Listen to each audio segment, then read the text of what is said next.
So, what do we have going on this new moon episode of Spelling the HEKA-TEA with Marcus and Evan? Not really witchcraft in the news. What? Yes, and I will get to that. We are covering a big news headline, obviously. That would be, unfortunately, the horrendous execution of Renee Nicole Good in Minneapolis, Minnesota, in front of her wife and neighbors. Then we are going to be discussing a very, very serious and immediate and very dangerous topic with very current and continual consequences, which is that of Christian nationalism, NARS, the New Apostolic Reformation movement, which you're like, what the fuck is that? If you don't know what that is, we will let you know. But that is what is in the White House, and that is what is whispering in Trump's ear. This, of course, has to do with the 7 mountains, or 7 spheres of conquering power, and ICE, and unfortunately what happened in Minneapolis and Portland and everywhere else. Then, of course, we have SpellCraft, and then, of course, we have the Chilling Adventures of Sabrina rewatch, Dreams in a Witch House. This was an interesting episode. It was.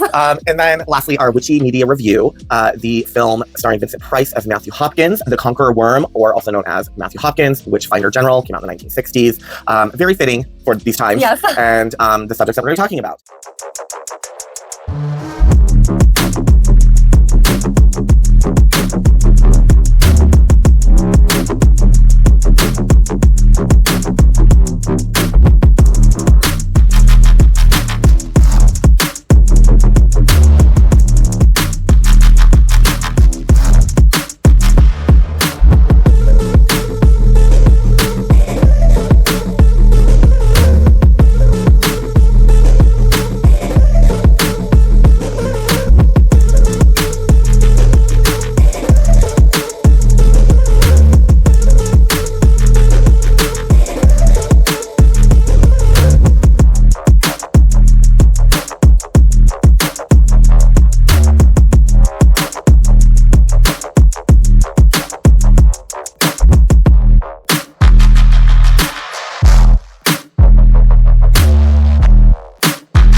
Hey witches, blessed new moon in Capricorn, and welcome to an all-new episode of Spelling the HEKA-TEA with Marcus and Evan.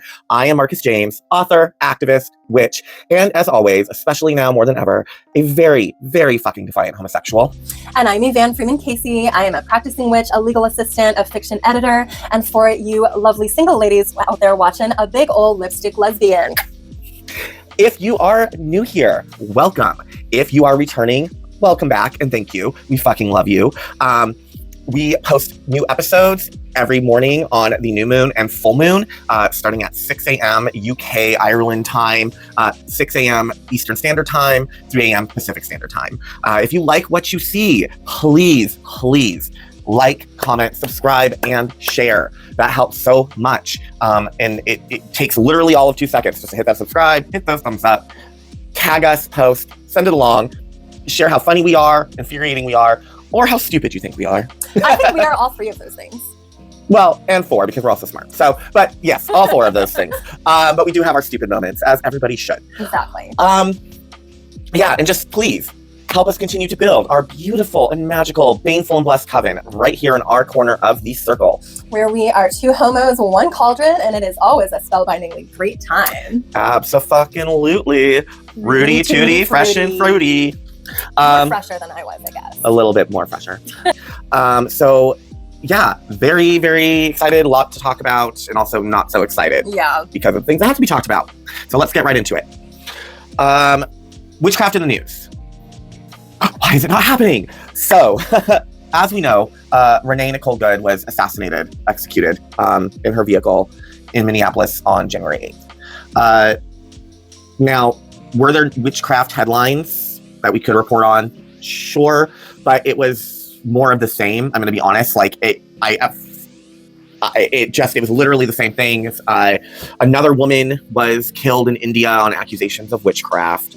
There is a church in Nigeria that is a huge it's actually a New Apostolic Reformation church, which is mostly what you find in Africa, and are actually most of them influenced, funded, helped, and even founded or helped founded, started by / whatever by huge mega churches, evangelical Christian right-wing churches here in the United States, because it's easier to implement the more explicit and disgusting laws that they can't have on the books here, but wet dream to having, they can have on the books in places like Africa. Right. So, and this church is doing a 40-day fast to combat witchcraft.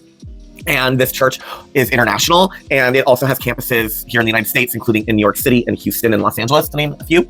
And they all have thousands upon thousands and thousands of members, and in Africa, even more than that. Yes. And they're doing a 40-day global fast to combat witchcraft and occult practices, etc. Also in Nigeria, the authorities are constructing a special prison cell to hold witches and magical practitioners. Those arrested for the practice of witchcraft and sorcery are going to be put in these specially designed jail cells to contain their magic, I guess. They're really ripping a page out of the old Matthew Hopkins playbook, aren't they? They really are. A judge threw out the lawsuit of the Satanic Temple against a pro-life, trying to overturn a pro-life law, anti-abortion pro-life law in Indiana, I believe it was. Yes, and a judge threw that out. Literally that was it. It was just more of the same. It was just more people killed in India, more people killed in Africa for being witches. There wasn't anything really new to really to report this week. And I feel like, and we both felt that we needed to talk about Renee and Nicole Good and what happened, and because it actually ties in to our discussion. And you're like, well, what do you mean? ICE is part of Project 2025, and ICE plays a big role in Christian nationalism in general and anti-immigration, migration policies, law enforcement, etc. So, yeah.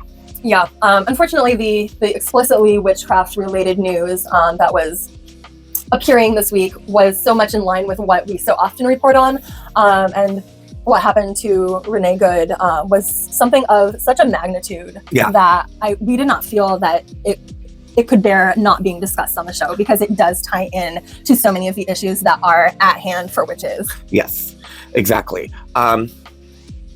Okay, so trigger warnings and shit. If you haven't seen the footage, we will be showing the footage.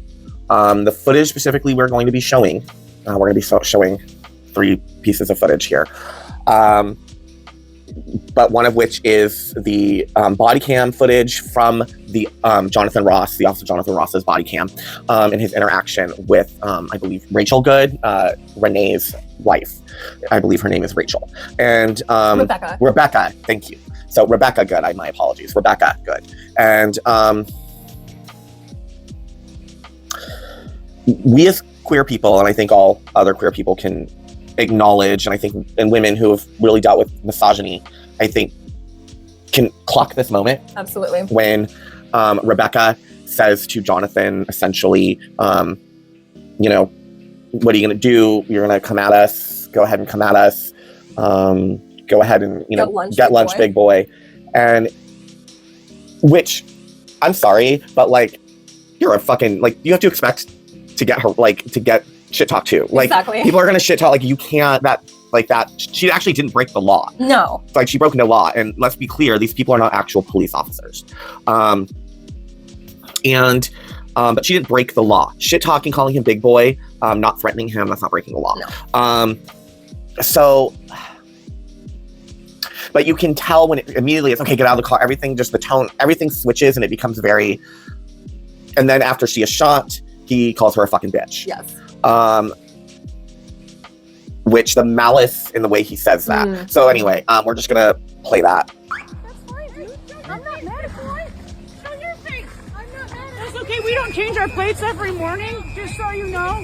It'll be the same plate when you come talk to us later. That's fine. U.S. citizen, former. You want to come at us? You want to come at us? I say go get yourself some lunch, big boy. Go ahead. Out of the car. Get out of the car. Get out of the car. Whoa!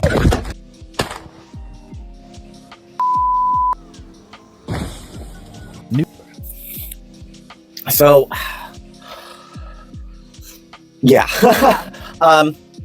Just very, very difficult to watch that clip. Yeah. And then here is footage of Rebecca after it happened. A neighbor caught it on camera. It's heartbreaking. It really is. Yeah. You got blood.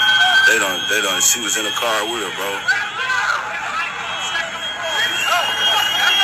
Or she tried to save her or something. Somebody. Hey, was you riding with her?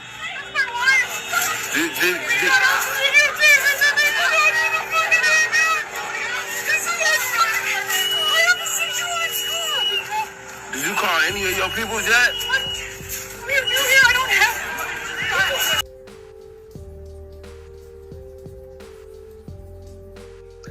That definitely is going to stay with me. Oh, absolutely.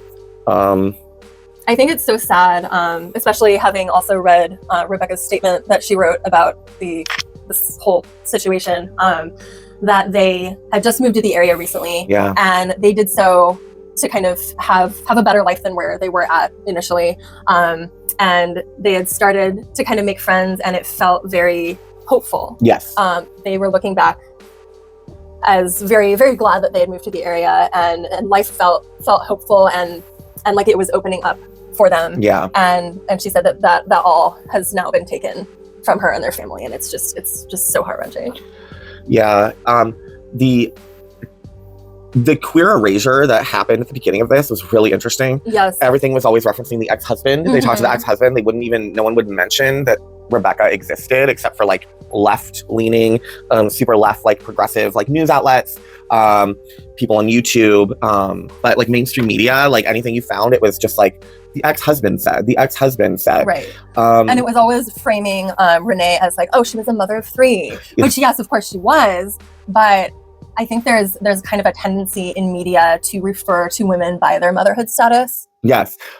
And then also like they then kept talking about her husband who passed. Exactly. There was just like, I don't know what it was, but there was just this like, regardless of whether she was a lesbian or bisexual, queer, however she identified, she was married to a woman and had a wife. And there was just this complete ignoring of that in the beginning. Now I feel like what shifted was when the footage dropped with the wife. That's when the language suddenly changed and they started actually addressing and acknowledging Rebecca. I know it was a few days before I saw a single article that mentioned that her partner was a woman. Yeah. Like, it's sad that they would do that. Yeah. I think that I mean, it's just fucking horrific. It's just, there's no ifs, ands, or buts around it. Like, this was an execution. Jonathan Ross, this fucker right here, with his Filipino wife of questionable legal status, citizenship status, herself. Now, apparently, according to Jonathan's overly religious right-wing MAGA father, she is a U.S. citizen now, but certainly not when they met in 2012. Which, again, just the hypocrisy. It's just like black and brown folk who are ICE agents and Border Patrol. Interesting thing, though, and I can speak from this living in El Paso, Texas, living in a border town, and in Bellingham, Washington, opposite a border town. On both directions, most Border Patrol and Customs agents, 52% are Hispanic, non-white descent, origin, nationality. So it's actually very common. And it's sad because it's just part of being the cog in the white supremacy system. Yeah. But this has horrendously shifted things. Absolutely. This was a government-sanctioned execution. Yes. And I think that's what makes this feel different from like Trayvon Martin or George Floyd, or any of the other things we've had in recent, even all the way down to like Rodney King in 1991. Like, excuse me. Yeah, it was police, but it wasn't like government permissed violence. Exactly. Now, yes, obviously the LA riots happened because the cops got off. Again, racist jury, cops were like, not denying any of that there wasn't like institutional forces at work on a local level. Right. But this is like federal. This is fucking White House sanctioned execution of a U.S. citizen for no reason other than if ICE feels threatened, they have the right to use their discretion to determine that, and then pull their weapon and discharge it at their discretion based on vibes. This is very vibes-based Absolutely. permissing, and the fact that it has been repeated over and over that they are going to be granted immunity no matter what, and that they are immune from any type of prosecution, like, and let's just be clear here, that is not true. That is not true. An ICE officer, so example, Jonathan Ross, can still be held accountable on a state level in a state court by a state governor, by a state judiciary system, can be held accountable for fucking murder. It's just federal immunity. So different things there. But it doesn't change the facts that we have a government in place, a regime. Let's be clear, it's a regime. This is not a fucking government. No. This is a regime, full stop. This is a regime. You cannot, when under this regime, they don't care. They don't care about the rule of law. They don't care about decency. They don't care about, they literally are justifying the murder of Renee now based on pronouns in her fucking social media, which are she, her, not that it matters. But you'd think that would have at least won her some brownie points. And that, of course, she's queer.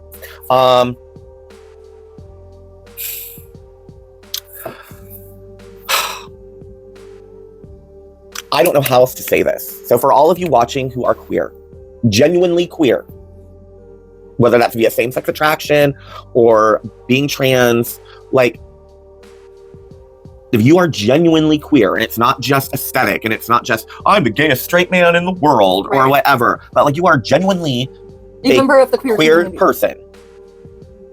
There are two types of straight people in this world. The ones who will hate you behind your back and the ones that will hate you to your face. Are there individual, wonderful, kind heterosexuals? Yes.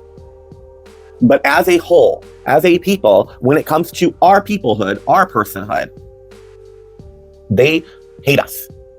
And they have shown that through the rise of Trump and this new fucking right-wing trad husband, trad wife, fucking trad life culture that is growing. This lean into not just evangelicism and Christian nationalism, but also Eastern Orthodox Christianity, which is a whole other level of demons everywhere, get the fuck out. Like, that is where things are heading. We have dark woke, which is literally an excuse for progressive liberals of usually the hetero variety and white to use fucking slurs and shit again, like the R word and the N word and yes, the F word. But as long as they're applying it to like right-wing people, then it's okay. It's not okay, but they're using it, dark woke, as really just an excuse to be a dickhole and say slurs again. That is performative. Those people are not your friends. Things are just shifting. Yes. And what does this have to do with us? Why did we go to witchcraft in the news and say we're just going to talk about Renee? Well, because of the involvement of ICE.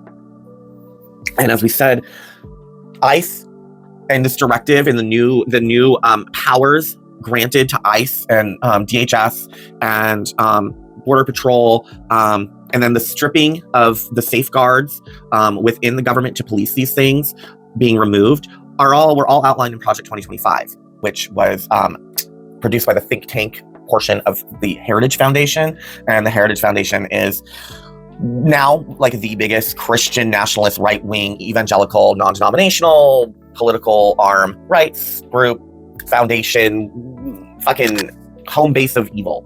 I don't know what else to call them. But part of the Christian nationalist idea, and we're going to get into this more when we get to the main topic, but is about a white purity and an ethno-American purity, both of which tie hand in hand together. They really don't want black or brown folk, but they understand that some are actual U.S. citizens and their parents are too, etc., and are members of their congregation or church. But in reality, they don't fucking like that. They just want shit to be white. And part of achieving that, of course, is through the implementation of ICE and Border Patrol and Department of Homeland Security, etc.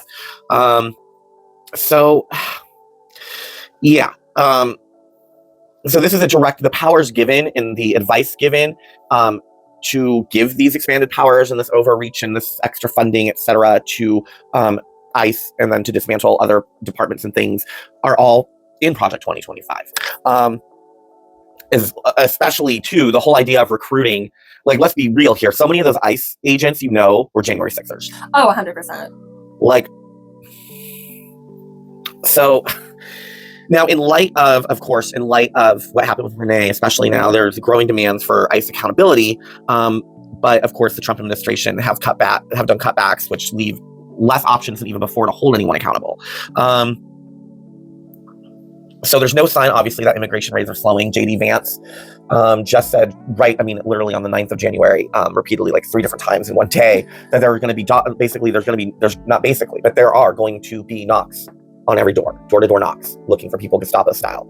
And that's essentially from what I understand, is what they were literally doing in Minnesota, in Minneapolis, in Renee's neighborhood, is they were actually doing door-to-door knocks when all of this happened. Very Gestapo. Yes. So the Department of Homeland Security has substantially cut back staff and sought to shutter 3 agencies, according to NBC, and just in general, not according to NBC, according to in general, but this is from NBC News. So the Office for Civil Rights and Civil Liberties, the Office of the Immigration Detention Ombudsman, and the Office of the Citizenship and Immigration Services Ombudsman. Watchdogs, these are watchdogs that are tasked in part with investigating instances where there was a misuse of or excessive force by officers and agents. DHS officials have said the divisions were roadblocks to immigration enforcement operations. A whistleblower report that was sent to Congress last year also alleged that as a result, hundreds of complaints were left and that staffing had been cut so much that the agencies could not properly do their mandated work. Homeland Security officials have said the agencies are now just better streamlined.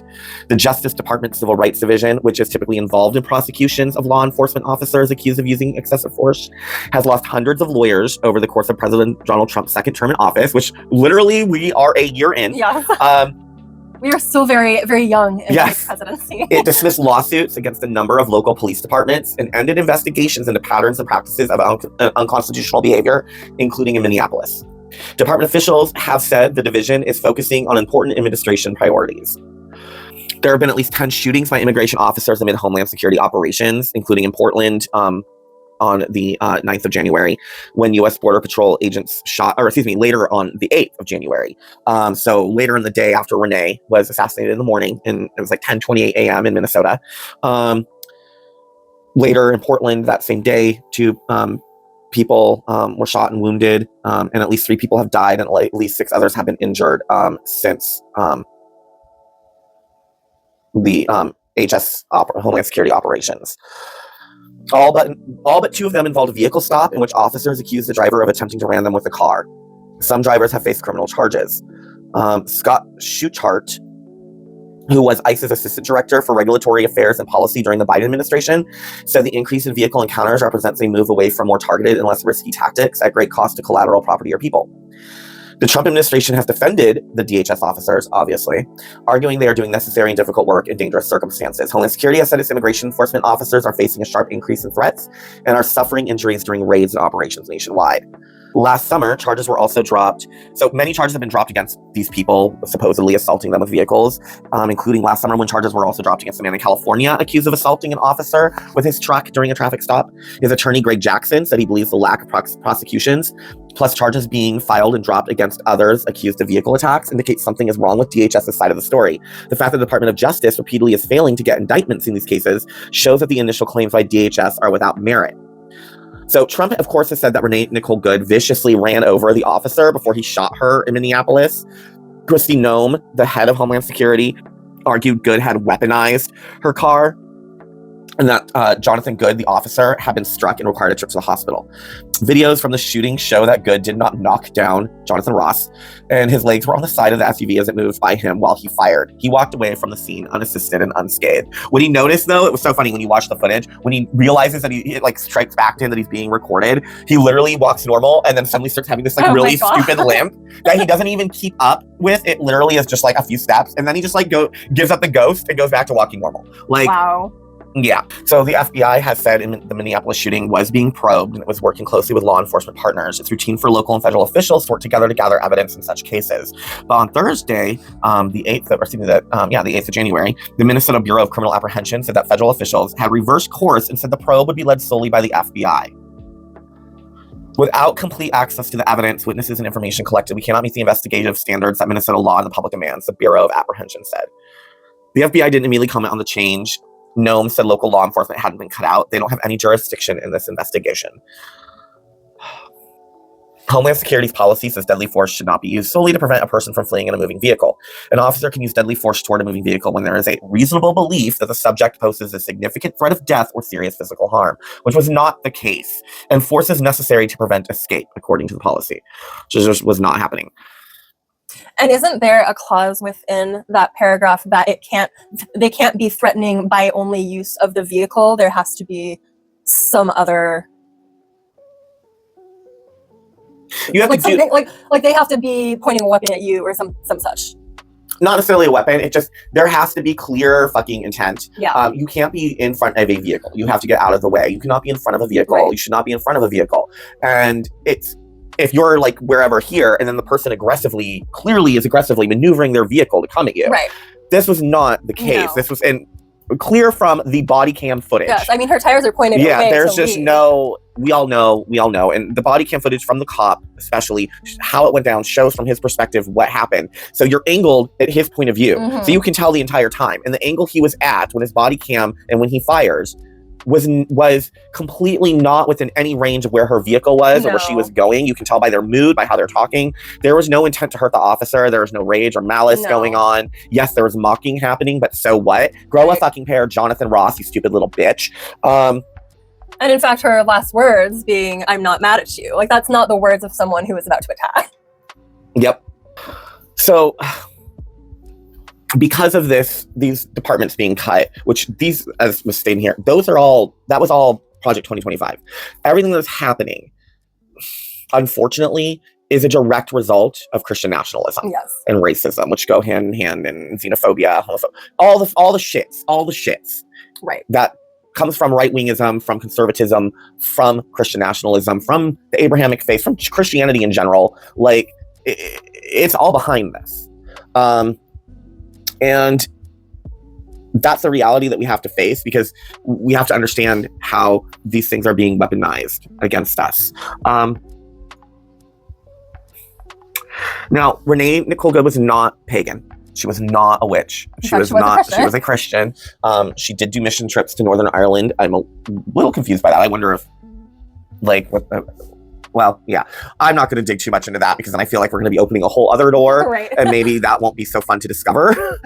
So we're not going to go down that road, because that's just messy. Anything involving Northern Ireland and religion is messy, and we're just going to focus on her and the overall. But she was a Christian. She was not a witch. She was not pagan. We're not trying to make that claim. That is not what's going on here. But it happened. ICE was involved. It was a government-sanctioned execution of an American citizen, of a U.S. citizen.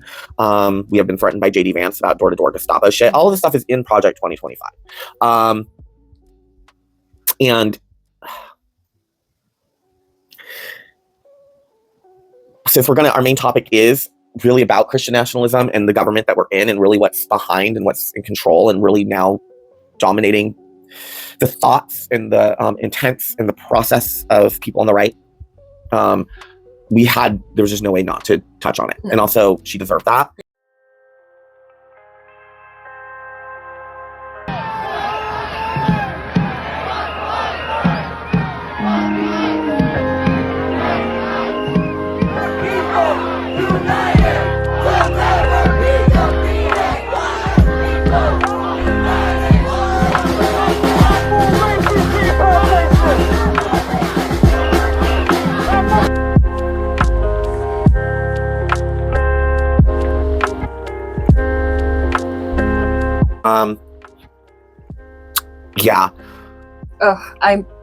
I'm so upset, and on so many different levels about this. Yeah. We're very sorry, Renee. Yes. We're very sorry, Rebecca, and we're sorry to your families, and to your children, to everyone who loved her and knew her.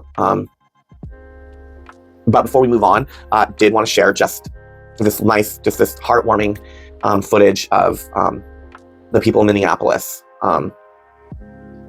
just to give a little spark of hope in all this darkness. Standing against government been oppression. And what happened? Not only were we dealing with police violence, we dealt with white supremacists showing up, all on their sites, saying they're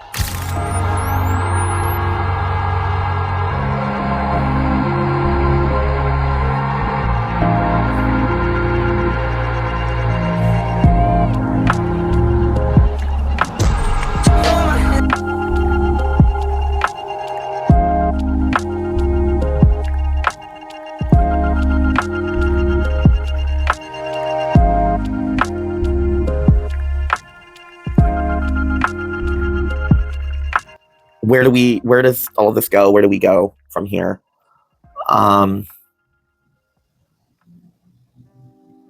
We're hopefully, I don't know if we're gonna be able to necessarily answer that question moving forward in our main topic, but I'm hoping that maybe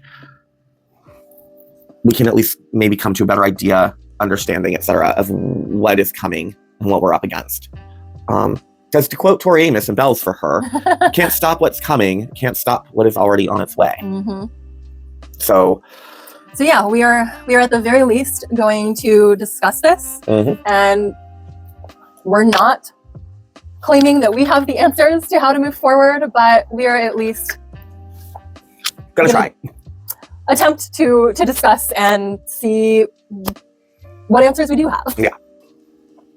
Okay, so the main topic didn't really have any other way to come up with like a catchier description or title. So literally it's polytheism / paganism, witchcraft, goddess worship, deity worship, etc.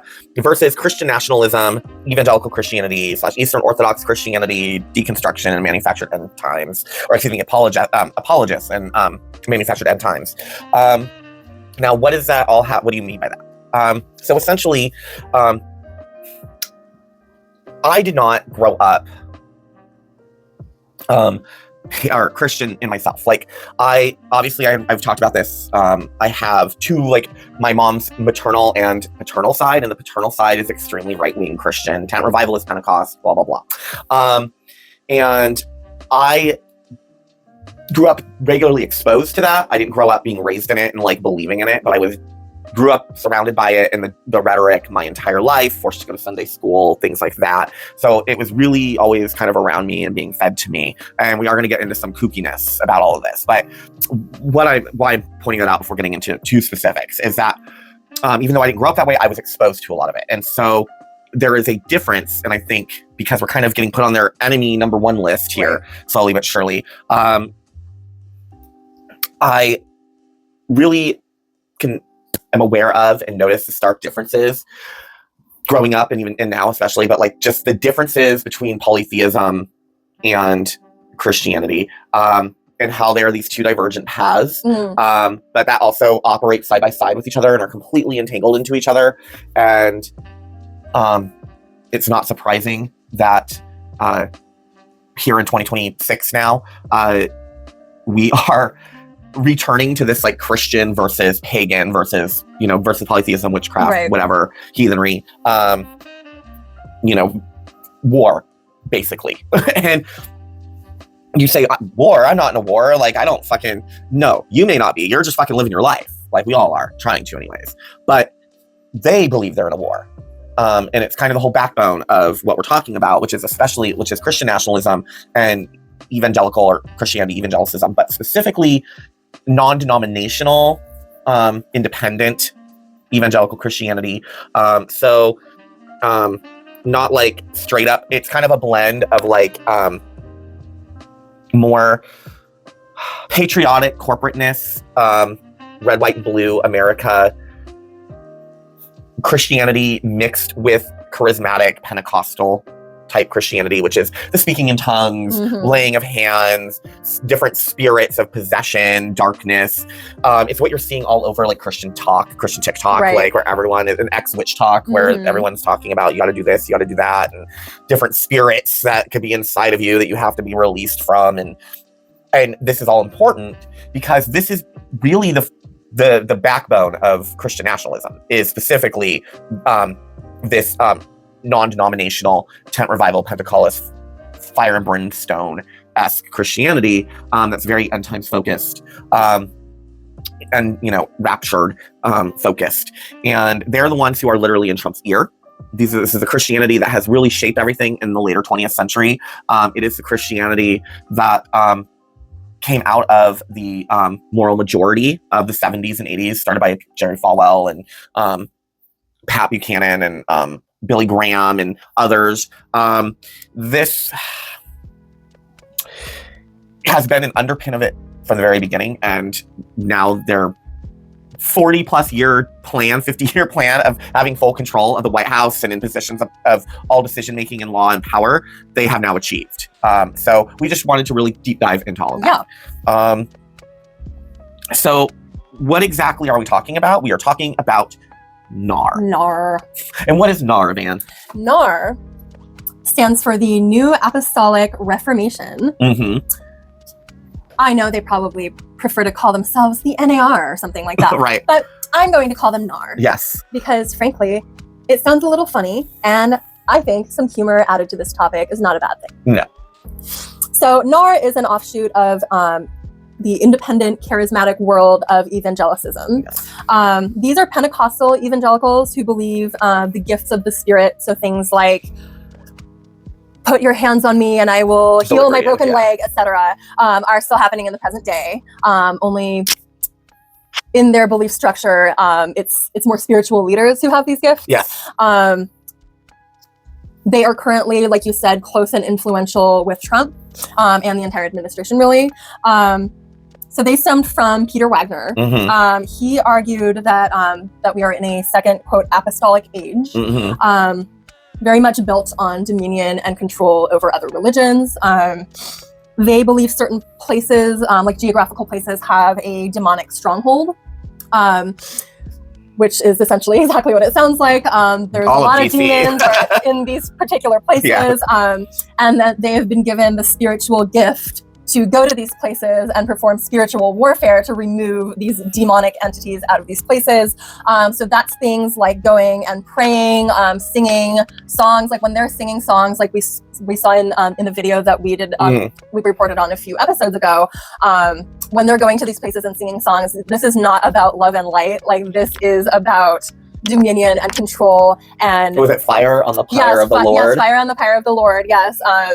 So they're doing so as an act of war, yes. As well as things like covering the businesses in anointing oil, like they just did in Salem. Correct.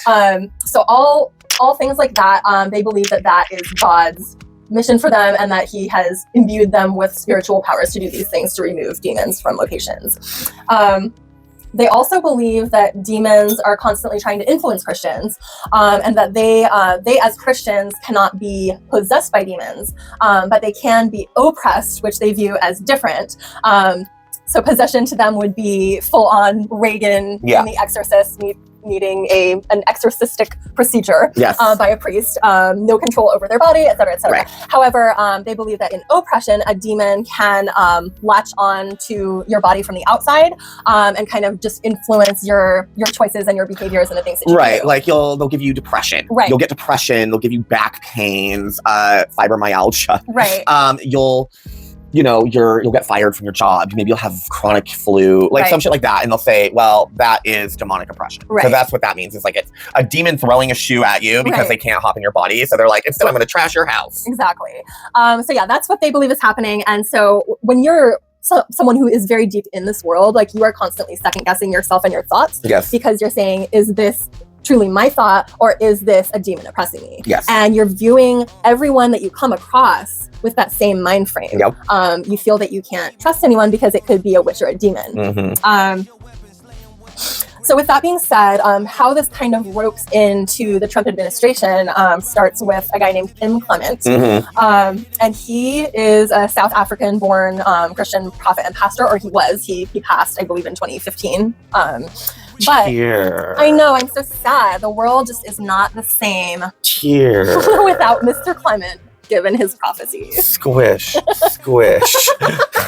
Oh, squish. Squishy squish. Squish.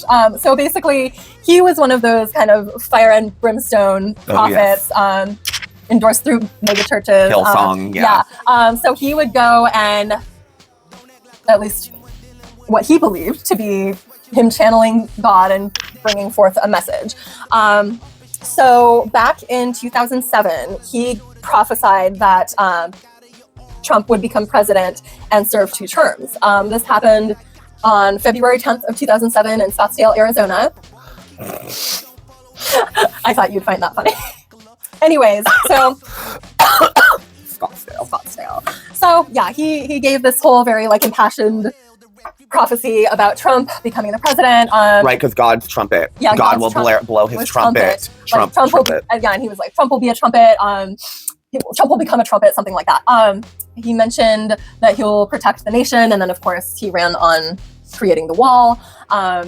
He mentioned his hot blood quite a bit.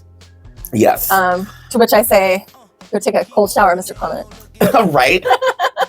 But anyway, so of course, Christians, when Trump did in fact become president, they viewed that as proof that this message was divinely sent through him. Right. Well, and leading up to that, up to Trump running, because Trump wanted to run in, what was it? 2012. 2012. I am getting to that. Okay, yeah. But so he was stopped on that, advised not to. But up until, so before he even ran, people were already telling him this prophecy. Yes. And repeating Exactly. it, building in his head what we then heard in 2015 when he actually did announce his run. Some of what he said is going to make sense because this is literally where that got put into his head. Exactly. So which brings me to the topic of a certain Miss Ma'am named Paula White. So she is a megachurch pastor. She is also very NAR adjacent, though not specifically within that community. Right.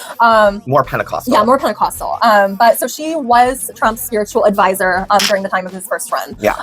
Now he said to her that he wanted to run in 2012, and she actually at that time advised against it. Right. The Lord spoke to her and said, not yet, boy, not your time. Not your time. You're not orange enough.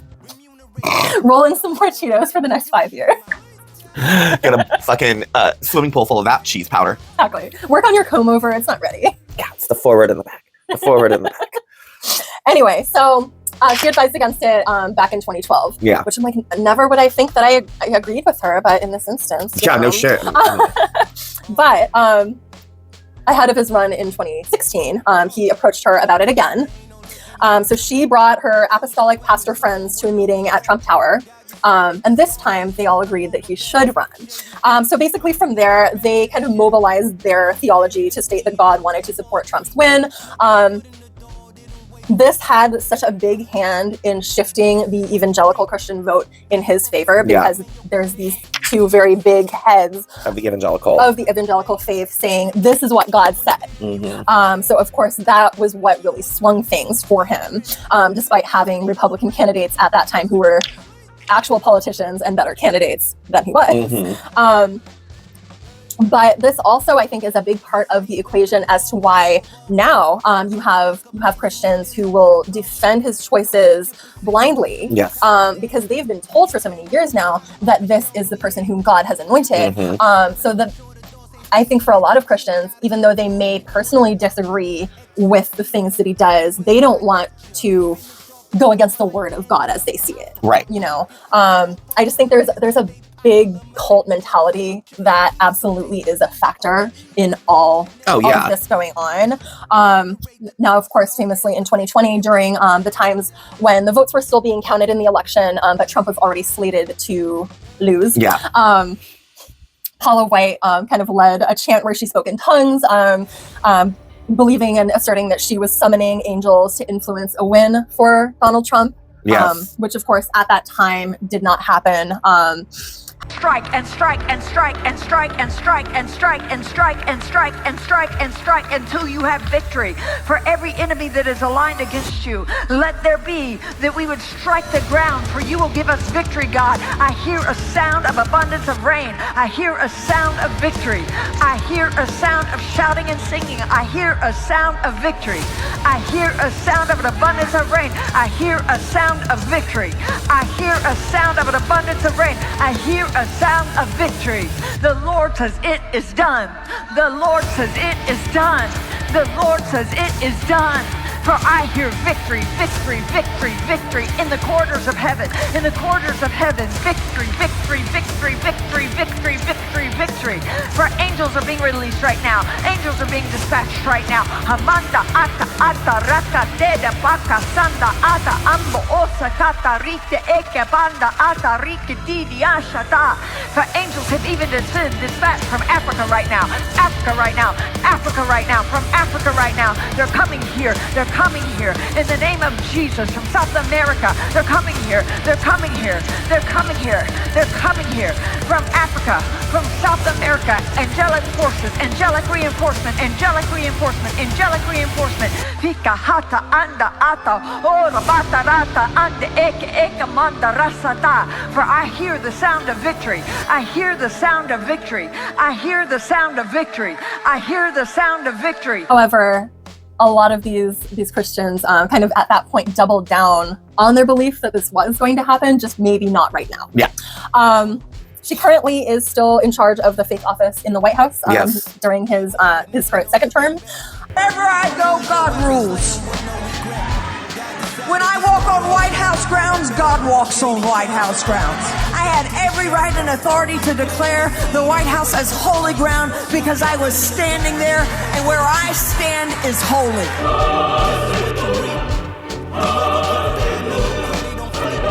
To say no to President Trump would be saying no to God. And I won't do that. We are in a spiritual war right now. Let every demonic network that has aligned itself against the purpose, against the calling of President Trump, let it be broken, let it be torn down in the name of Jesus. You want me to tell you what my thoughts are? The thoughts of the King of Kings, the thoughts of the Lord of Lords. I'm downloading heaven.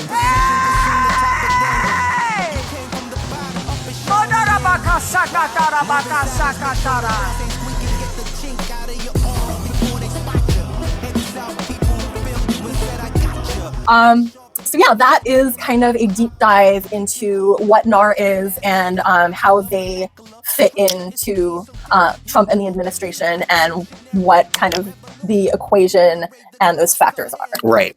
Now, like I said, and I'm sure many of you watching have come out of this. I didn't believe any of this, but I was heavily exposed to it. And I will tell you, and I'm sure a lot of you can understand this. Maybe for those of you who, like me, in your everyday life, you weren't evangelical, you weren't Christian, this was not your existence, you weren't into charismatic Pentecost, tent revival, whatever. This was not a thing. But then maybe you, like me, had relatives who were deep in it, and you had to visit them regularly and stay with them regularly growing up. And the weird sense of almost like you've entered into another dimension. Is the only way I can describe it. But anytime I went to my grandfather's for the weekend, or he picked us up for Sunday school, we get in his car, go to his church, whatever it was that involved him, involved Olympia, Washington, it was like going into a force field of evangelicism, fire and brimstone, end times shit. That felt suffocating, stale. The air felt weighted, physically heavy, with very dark, aggressive energy. Is the only way I can ever describe it. Now, you had experienced already your own spiritual calling very early in your life. Yeah. Now, do you think that had that not been the case for you, that you would have ended up falling into these beliefs?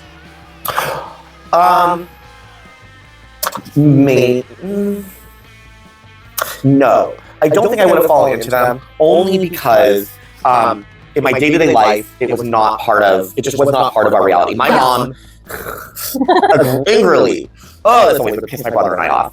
My mom did not go to church with us on Sundays. So my grandpa would pick my brother and I up to take us to Sunday school, take us to his church, and my mom would stay home and sleep in. And we were so pissed. We hated going. So there was no, the only thing that was remotely redeemable about Sunday school was that they had mini Ritz cracker sandwiches, cheese sandwich crackers, whatever, and Sunny Delight. This snack table, punch table. Oh, yeah. So I would just be fucking getting it was the Dixie paper bowls, and I put that shit in, and then a Dixie cup of Sunny D. And that was the only redeeming thing. Otherwise, I fucking have no interest in that. My interest, so even without the spiritual calling aspect, you have to remember, is even by the time I was how old? Let's see, first grade, was when it happened, that first encounter, that night in my apartment room. So first grade, so I was, third grade, 8, second grade, 7, 6. I was 6. Yes, I was 6. And 5 or 6, and 6. And so so even before that happened, though, I was already obsessed with horror movies. I was raised in horror films. Exactly. And so there would have to be all these other things that were removed from me in order that I would have found any of that even remotely appealing. Yeah. I was just curious, and I kind of wanted to ask because I could see, like, for someone who was not experiencing the spirituality that you were and that was raised in a home where it was just steeped and steeped and steeped, how you could just kind of fall into it in the way of, like, you're being constantly exposed to it and things. Yeah, indoctrinated. Just kind of because this is what your family does and your family believes, so you do too. This is what we believe. Like, I can definitely see how that would happen, especially, like, if you are now, for you, like, it wasn't really the same because you were not raised in your actual home in these things, and you had a whole other side of your family that was not like that. Yeah. But, like, I can see how, like, if you had been, like, your grandfather's kid or something, and you're just being pumped full of this stuff from a very young age, how, yeah, I could see how that would be something that you would be so steeped in growing up, and it would take such a long and painful journey to extract yourself from. Do you know what I mean? Yeah. Oh, well, the irony is that my grandpa did raise my step cousin, Stephen, my young cousin. I shouldn't say step cousin. Stephen's been in my life literally since since he was born. Yeah. Since he was born. So my cousin, Stephen. I don't call my grandma Kathy my step grandmother Kathy. She's my grandma Kathy. She's been in my life since I was 6. So, but he is now an adult. I think it's like 32, 33, something like that. But he just literally moved to go live with his girlfriend in Missouri. Okay. And he's lived with my Grandpa D and Kathy this entire time, his entire life, because unfortunately he had some birth issues that were a trial and just took him longer to get to a place of self-sufficiency. Right. And he literally just, like I said, just left, which he kept on the down low till as long as possible and didn't say anything to my grandpa or my grandma Kathy, but especially my Grandpa D, because my Grandpa D is but his girlfriend is, like, I believe in a witch. She's like new age spiritual, but she works at, like, a new age witch, like an occult shop, and has a crystal business. And, like, he has gone to help her with that. That's like he's left all that behind. Wow. But growing up, it was in that household. I mean, it was VeggieTales nonstop, Kids Bop nonstop, no PBS, obviously, because that was, if it wasn't on a Bible channel or on a VHS that you could purchase from, like, the kids video section at the Christian bookstore, it was not in the house. He went to Christian private school his whole life. They had their mascot, of course, was a Christian knight, and their flag was, the evangelical Christian flag, the plea for heaven, like all this shit. I have to say, when I was a kid and I didn't really understand all of these topics, I wanted to go to the Catholic school so bad because I love the uniform. Oh yeah, like anybody wanted to go to let's be honest, I'll tell you, from growing up, when kids my age in middle school and shit wanted to go to I would hear middle school, or elementary school, because we graduated in 5th grade, and then you went on to middle school. Middle school was 6th, 7th, 8th. Yeah. And but I remember 5th grade when we had to, like, split up to go do your tour of campuses, and whichever school you were going to, you and those kids all went, and you guys toured it on a day, and that was super fun. But I remember so many kids wanting to go to Annie Wright, wanting to go to St. Patrick's, because we wanted to wear the fucking uniform. Yes. It's one of the reasons why I ended up, also because I didn't want to ride any more school buses, but it's also why I ended up going to my middle school, to my junior high, because it was a uniform school, and I wanted to wear a uniform. I never got that experience of the uniform, but I definitely wanted it. Yeah, most of the kids that I went to school with, who, if they didn't live in the neighborhood, got permission to attend, right? And either took a school bus or got dropped off or took public transportation or whatever. But a lot of them, they chose my junior high because they wanted to wear a uniform, and it was going to have a uniform, and but private schools tend to have tuition and can be expensive. Catholic schools can tend to be expensive, exactly. But yeah, I mean, people wanted to wear, it was kids who wanted, I mean, you didn't choose to go to my junior high if you weren't down to wear a uniform. Right. Because at that point, now eventually all the junior highs in the district switched to uniforms. Oh, okay. But back then they were not. So yeah. So I get it. I totally wanted to wear a uniform. I get it. I just remember like going to my mom and just like begging her to go to the Catholic school. But of course, at that time, like she was very not down with anything Christian related. Right. So she was like, no, How things absolutely change. not. Yes, how things change. But at that time, she was like, oh, no, absolutely not. Right. You're not going to a Christian school. To which I now am like, I'm glad that she made that decision. Yeah. Me too. However, I would have loved that uniform. And the ladies in them. So that's the other part of it. Right, exactly. You know, So the thing is though, so I grew up exposed to all of this language, all of this people speaking in tongues, like, oh my gosh. So there was in the choir, there was a at my grandfather's church there, and I think I might have mentioned them on the show before, but there was a husband and wife. And so it was always the same two. Okay. And there would be like the singing and like the choir singing, but then like maybe the tithing plate would start to go out, you know? And at that point, or something, suddenly the wife would be breaking out in tongues. And she'd be like, yeah, the whole like, and like, then the husband would like translate it. Oh my God. And I remember because by the point that I noticed them, because they were in the, the main school, and I had always been in the Sunday school. So I didn't notice them until I was brought up into the main to just Sunday go into the main as everybody else. Right. And by that point, it wasn't frequent anymore. It was, Christmas Eve service. It was, if we were staying at my grandpa's, or if we came up for a Sunday dinner, then maybe we'd go in the morning. Like it wasn't frequent. So it took me a few trips over the course of a couple of years before I noticed and really realized that it was the same two people. Oh my God. And again, I didn't believe any. I would laugh. Yeah. Like I was like, this is so stupid. And you would see people be like, and like I would just be like, what the fuck? These people are so stupid. But I didn't really take notice. But then after a couple of years and a handful of visits, sermons, I realized, oh my God, it's the same two people. And then because my grandma Kathy and her and my Aunt Karen, her sister-in-law, were both in the choir, I found out that they were husband and wife. Wow. And supposedly the wife had a line to God. I guess she was Lorraine Warren. Oh my God. And he was Ed, but in a dialect translatory way. And then it was just like such a grift. Yeah. And it was like, why is this only happening to these, like to the wife and then her, like, it just seemed so performative to me, even in my tweens and teens. I was like, this is like some funkus. I mean, he could be saying whatever he wanted to say that she was saying, you know what I mean? Like he could, I'm sure he wasn't doing this given how Christian they were, but he could be listening to her going off speaking in tongues and saying, okay, everybody, the Lord says you guys have to lift your shirt and squeeze your feet. Yeah, no, exactly. See, that's what I would do if I were him. Yes.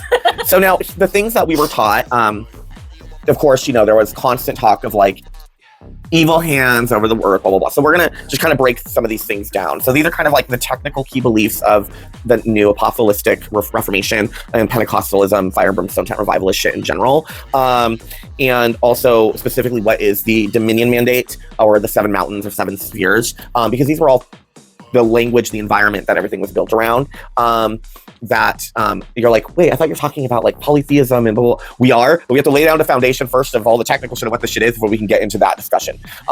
So again, key beliefs is really that the kingdom of God is advanced on earth by the church gaining dominion. And again, dominion over all 7 spheres or mountains of civilization of society, which we'll get into in just a second. So again, apostles aided by prophets are what constitute the church's leadership. The kingdom of God will come through transformation of all of culture and society. The end times church will be the complete manifestation of Christ on earth. Again, a strong focus on prophetic insight and manifestations. They very much use the Bible very fast and loose. They do. And it's definitely a new revelation through casual use of the Bible. So there's all these new revelations, and they will of course attach it to this Proverbs or this Psalm or this whatever, but it's like just a fragment of it. And you're like, that's not actually what the whole verse says. Like, but they'll take this one piece and then say, no, see, this is what that is. And this is what that means. Oh my gosh, you know what they are? Revelations 2, this time it's personal. It's true.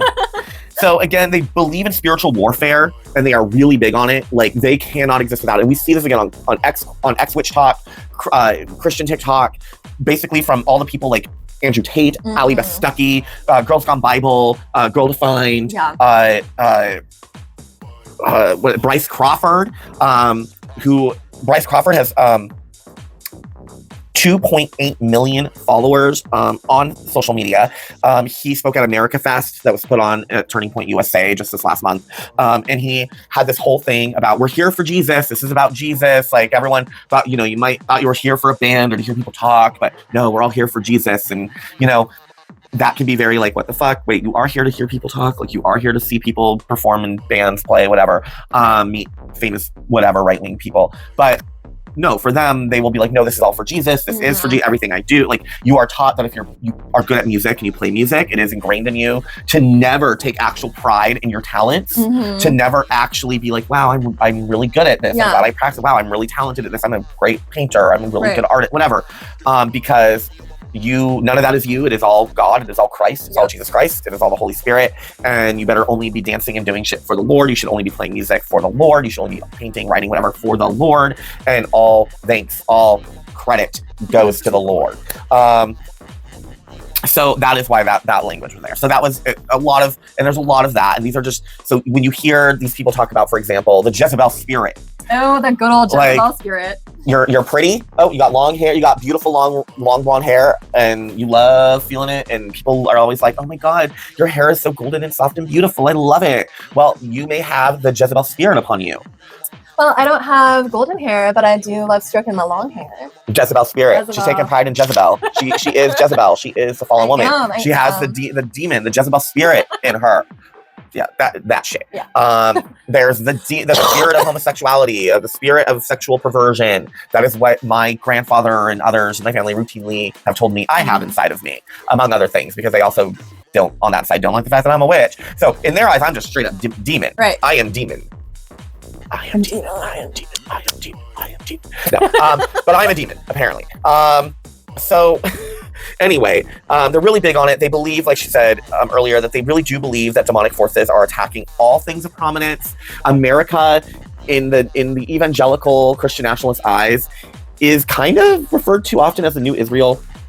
For a lot of Christian Zionists, a lot of times it's God's favorite land is Israel and then America, although now it's more like America than Israel, because they still are like, God's going to wipe out the Jews. Like, we're only Christian Zionists because we want to make sure that we're with Israel and bound to the soil of Israel through its relation to people and our military bases. When War Jesus shows up, when Rambo Jesus appears, Jambo. Rameses. Oh, hey, like Ramesses. Yeah.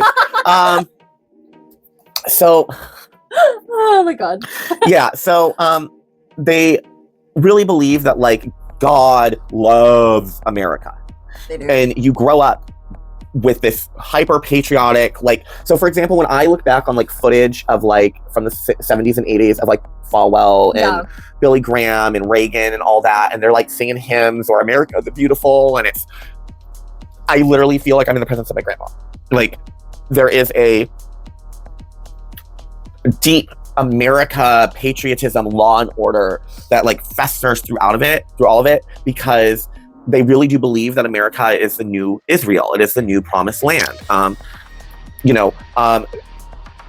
Salem was short for Jerusalem. Salem, Massachusetts was actually New Jerusalem. So I actually didn't know that. Yeah. No. So Salem was a new Jerusalem, and the intent of Salem for a while was the hub of commerce and everything well into the late 1700s and into the early 19th century. But there was a lot of pirating. Like, take the witchcraft out of it. Like, they had a pirate problem up the ass. Like, there was a brief moment there where Salem, Massachusetts was seen as, this is God's promise. Like, this is, and they called it Salem, short for Jerusalem, as the New Jerusalem. they really believe this. Now, of course, we like to make fun of the Mormons who say that, like, God's the Jews of Israel are the Native Americans. Like, they're all their kooky shit.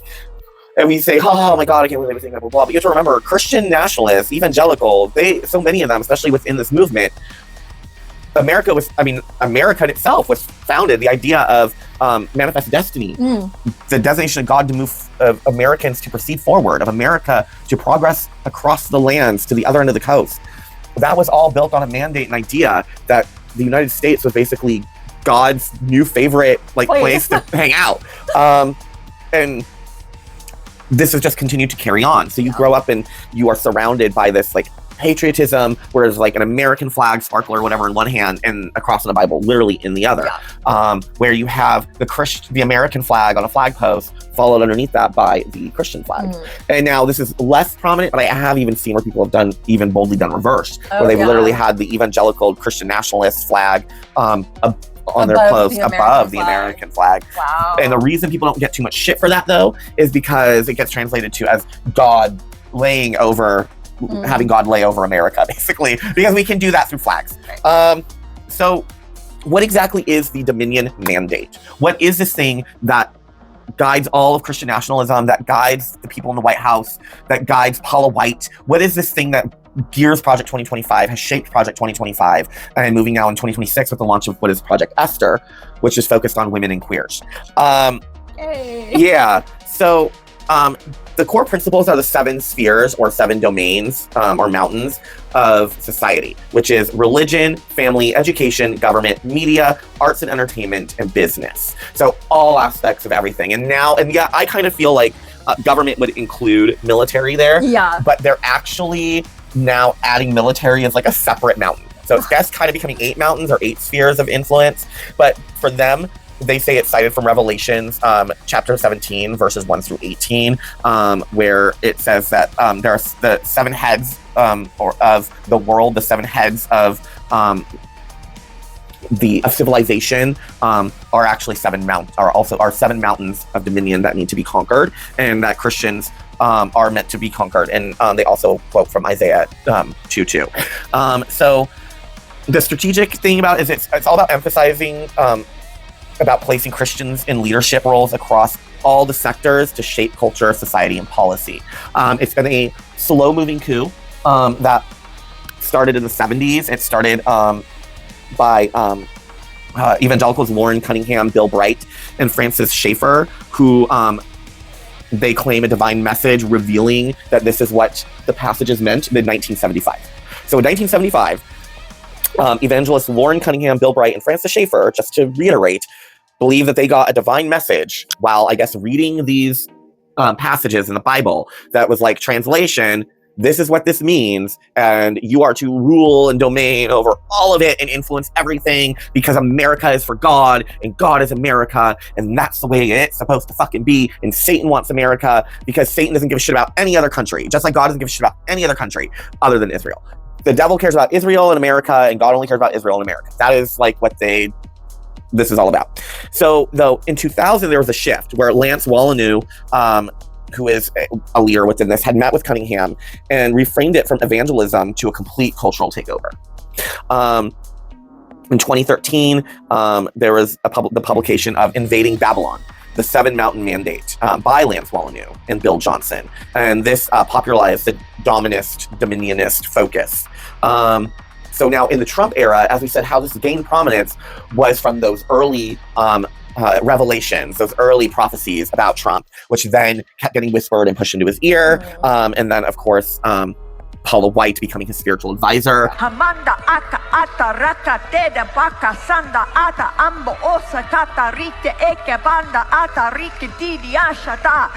angels have even been dispatched from Africa right now, Africa right now, Africa right now, from Africa right now. And now the senior advisor of the Office of Faith, or excuse me, the White House Faith Office.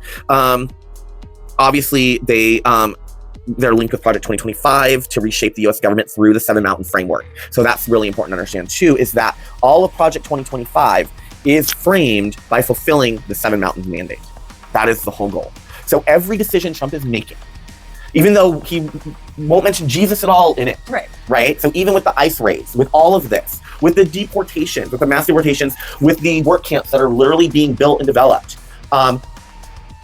taking off the infirmed, taking people with disabilities, etc., taking away their benefits, and they flouted jokingly about having people basically replace the migrant workers in the fields to like earn their keep, whatever. This all literally comes out of Project 2025. Right. Christian nationalist Seven Mountains mandate play out in real time. Now, this idea was popularized in the 1970s by two men named Bill Bright and Lauren Cunningham, who, while they were in different parts of the country, claimed they had a vision from God that in order to usher in the end times, the rapture and the return of Christ, that Christians needed to take over society, dominate, and rule it in order for that to happen. They claimed that there were 7 mountains of society and culture that Christians needed to take over, and that was family, education, government, media, arts, entertainment, and business. And we are seeing this play out in media in real time. Netflix was slated to buy Warner Brothers for $82 billion, and Trump's Department of Justice intervened, citing antitrust laws. But the Department of Justice didn't stop the deal because of antitrust laws. They're notoriously pro-corporation, even when corporations are building monopolies. Instead, what they're trying to do is garner a deal between Warner Bros. And Skydance, which just bought Paramount, which is owned by the Ellison family, open Christian nationalists, open Zionists, and part of the Seven Mountains movement. They are now also being backed by Jared Kushner, who is backed by the Saudis and Qataris, to take over Warner Bros. After just buying Paramount. The goal of this is to control media, because then David Ellison told Trump that if Trump helps him facilitate the deal for Warner Brothers, he is going to change the programming and news type of CNN to be more favorable to Donald Trump and the conservative movement. What they are trying to do is take over the mountain of media so that they can control what news is going out, what we have access to, and what type of content is being created so that they can influence the mind of people. This is also related to Donald Trump now signing an executive order that states cannot regulate AI. AI, which has already been showing to increase violence toward women, increase the violation of women. He is saying, I don't know where the states' rights people are, saying that states cannot regulate it. Why? Because it serves as propaganda for midterms, because they can now make AI renditions of your voice and claim they have a recording, but also so that they can control this mountain of media to be able to sway public opinion, even using falsehood, and state regulations would prevent them from doing that. The Seven Mountains mandate is popping up in lots of places. Lindsey Burke, who wrote the education portion of Project 2025, is now working within the Department of Education to promote marriage, meaning reducing the ability of women to attend higher education. We also see Amazon Prime. You got the TV show David, which is a lot of myth about King David, who actually ruled a small chiefdom, not a large kingdom. On December 19th, a kids movie called David coming out. This is the mountain of entertainment to be able to influence especially children and young adults to align themselves with this Christian nationalist value system instead of having free will, which Jesus was also a big proponent of free will. It was always an offer to follow, not forced to follow. This is about indoctrination. And what they've done is taken their ambition for money and power and stamped God on it and claimed it's a God-ordained command.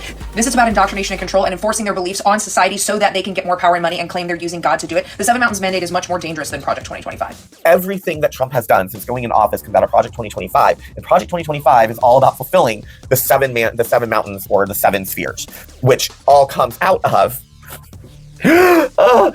NARS. Not the lipstick. No. And they're full on demons, demonic, witches are evil, pagans are evil, there are possession, there are demons, there was a real spiritual, magical, occult, realmic war happening. Witches, pagans, occultists, whatever, are coming to actively attack Christians, blah, blah, blah.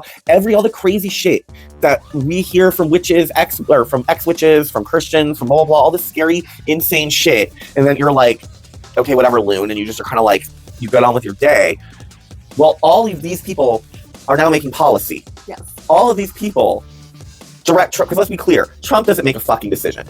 Trump gets up and randomly goes to stare out the fucking window during a meeting with oil executives. Like, he is fucking woo! Like, he decides fucking nothing. He has people like Stephen Miller, like Paula White, who they have very biblical driven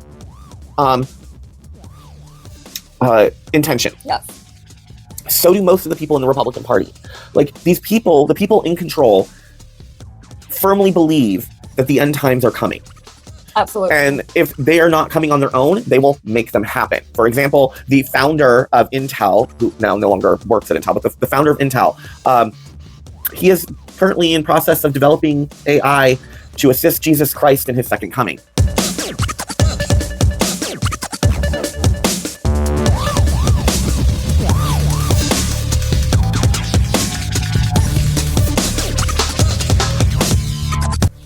How are you going to do that? You know what I mean? Like, how are you going to do that in a way that isn't like self-fulfilling Armageddon? Like, basically, if you look at these decisions and things that are happening, and if you read Project 2025, in the advancement of all of these things, it's literally also to advance Armageddon. Yeah. Trump willy-nilly being like, fuck this country, fuck that country, like, come at me, bro. That is all out of like, bring the end times, exactly. bring the shit.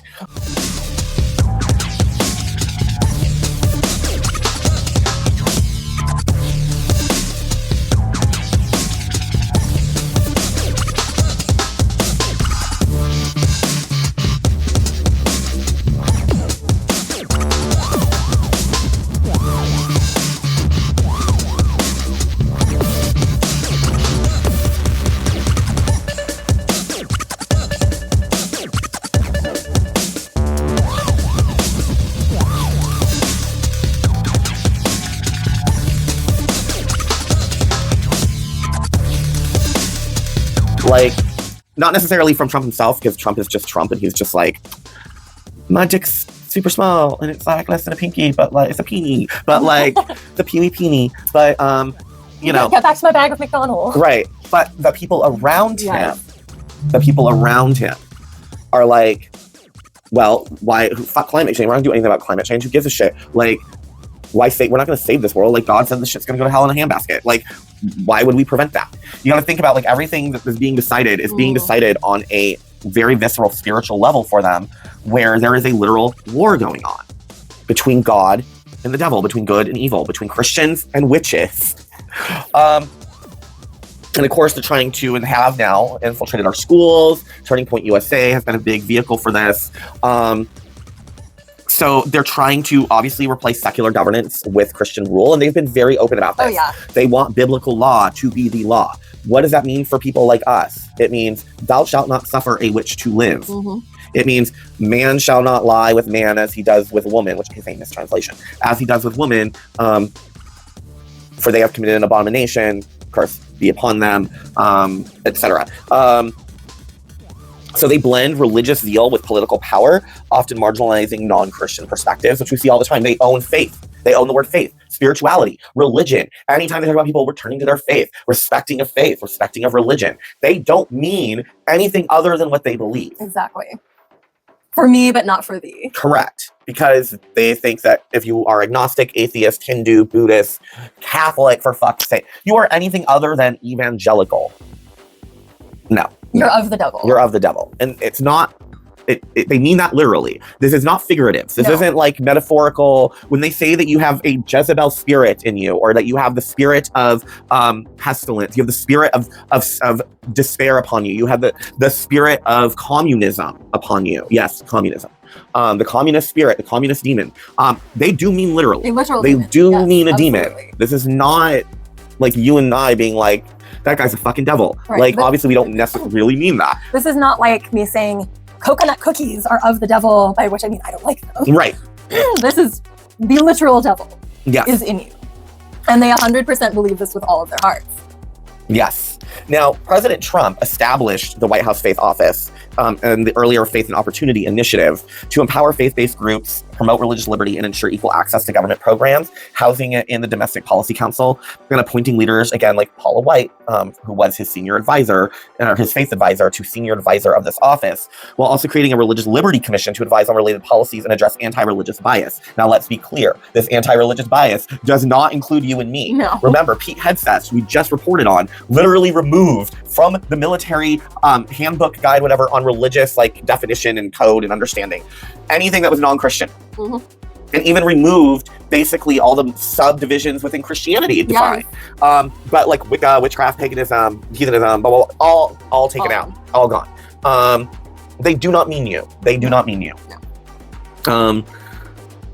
So there was an executive order in February 2025, which formalized the White House Faith Office, again, building on the 2018 Faith and Opportunity Initiative. Their mission is to help faith-based organizations serve communities, strengthen families, and ensure religious freedom, addressing issues like anti-Semitism and anti-Christian bias. So I'm sorry, I do meant to make an exception, anti-Semitism. Why? Because they need the Jews to get into heaven, or to help Jesus come, basically.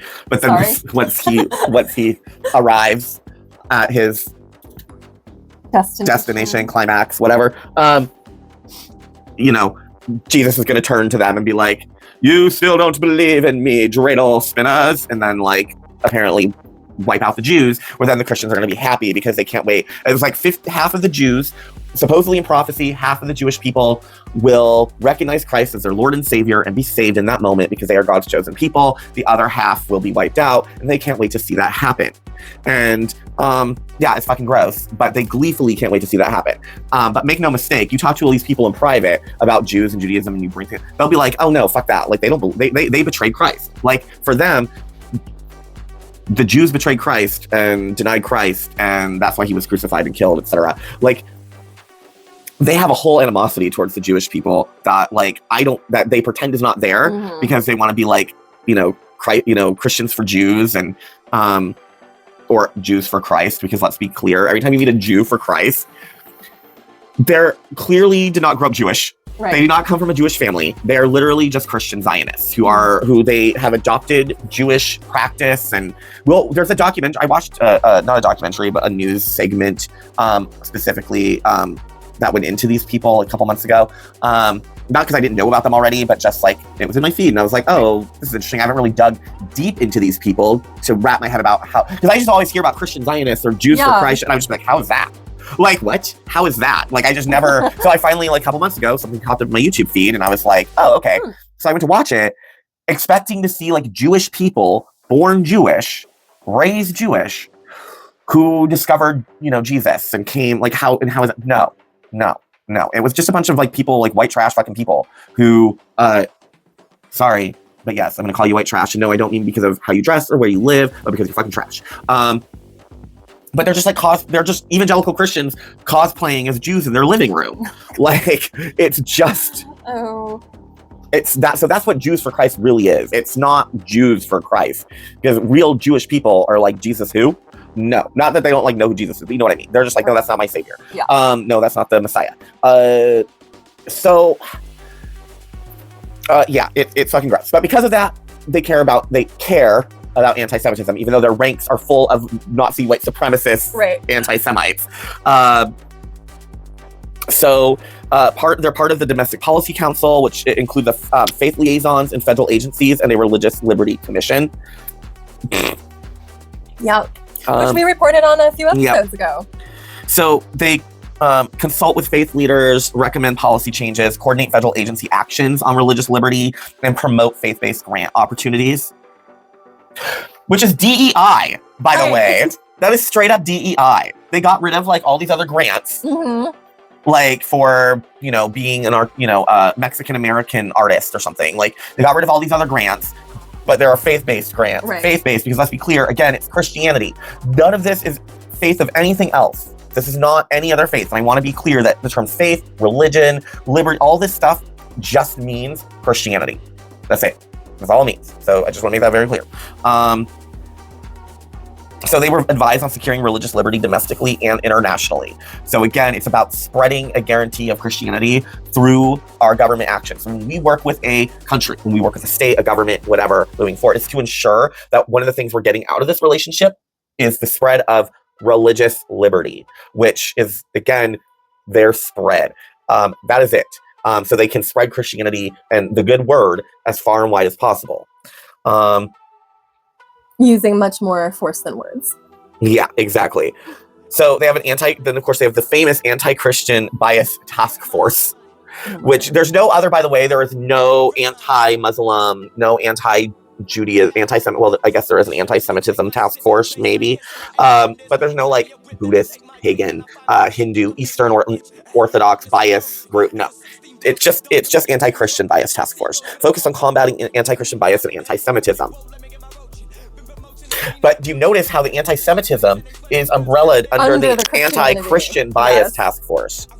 Because it's not about Jewish people, Semitic people. It's not about, and I'm not saying Jewish people, Semitic people as one, because they are not. That's why I'm actually separating them. Jewish people and Semitic people in general. So Palestinians, Persians, all the Arab world.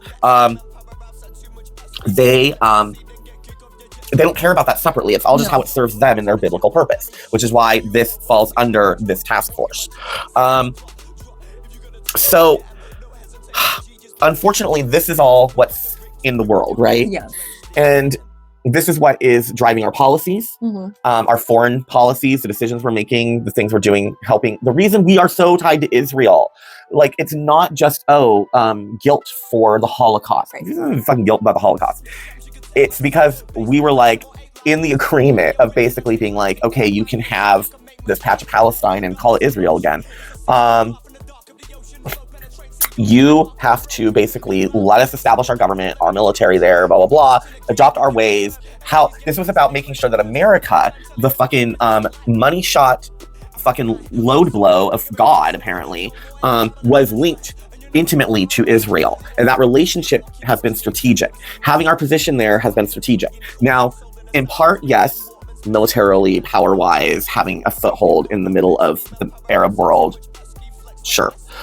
But that's only part of it. The real intentions about having all that presence is, again, because this is where Jesus is supposed to come. And we want to make sure we're there holding up the American flag that says, welcome, American Jesus. Meanwhile, real Jesus will not be welcome. So this was all very much something that I saw every day in this world. This was very important. America, the devil, demonic forces, spiritual war happening. We would sit there. Oh my God, we would sit there in the church and they would the lights would come down and they'd be strumming on the guitar all slow and they'd be like, oh, we love you, Lord. Well, all right, they're doing their thing. And then they'd be like, we got to pray hard. We got to pray. We got to remember, we got to pray for this country. We have to pray for it. We have to pray for the people of America. We have to pray for this land because we got to remember there are demonic forces and we have to fight those demonic forces. And we fight it by praying, by worshiping. And when we fight it, we send those angels. Like I grew up with what we just saw with that Paula White shit, like in the, sending angels from Africa, angels of Africa, victory, victory, victory. That whole thing. I saw that. That's regular. That's regular. Now, was that a frequent thing where that was like all the time and it was that crazy? No, that happened like once if someone got riled up. Yeah. But the constant they got the spirit of this, the spirit of that, come up and receive healing hands, Lord, heal this sickness, heal this pain. Not in like the bam, but in the quiet, calm, we ask you to take this, Lord.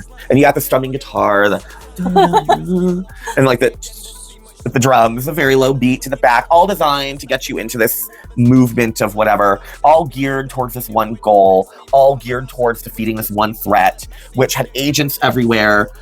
They would talk about how you could see the devil in people's eyes, like using discernment, which is a big word for them, discernment, using biblical discernment to discover, decide what is sinful, what isn't, etc. Like just stupid shit.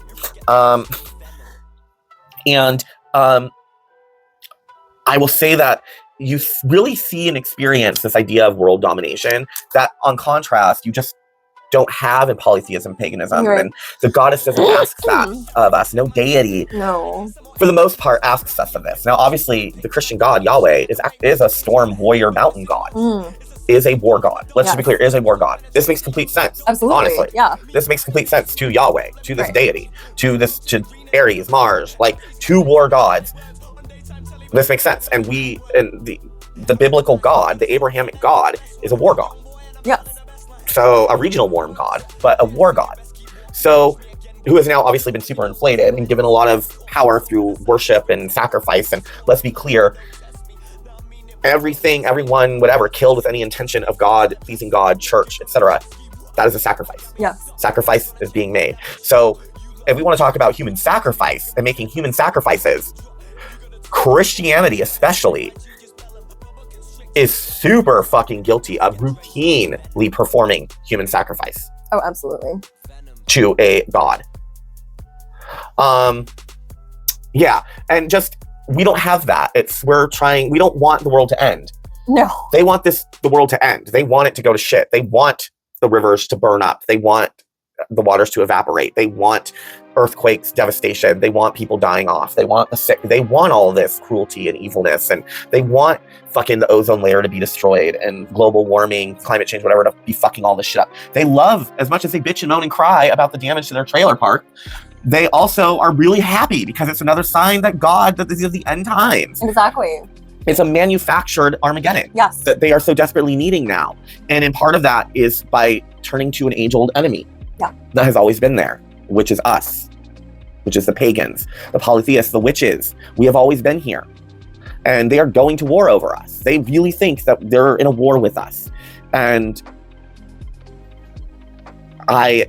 it's hard to wrap your head around the fact that they believe all the things that they believe, as crazy as they believe it. I mean, they have churches in DC that they've built, new churches that have been built since Trump's second term took office, and even into his first term, some of these churches started going up in DC near the White House, near the Capitol, near the Senate, blah, blah, blah, with their windows directly aimed at the White House, windows aimed at the House of Representatives, etc. So they can actively pray and send angels and God's power to these places. And so every Sunday, 5 days a week, however long these congregations get together in these spaces in our churches in Washington, D.C., or in other states where they're just focused on like the state capitol at a local level, they go in and this is what they spend a big chunk of their services doing, is focused and praying on these institutions to influence them.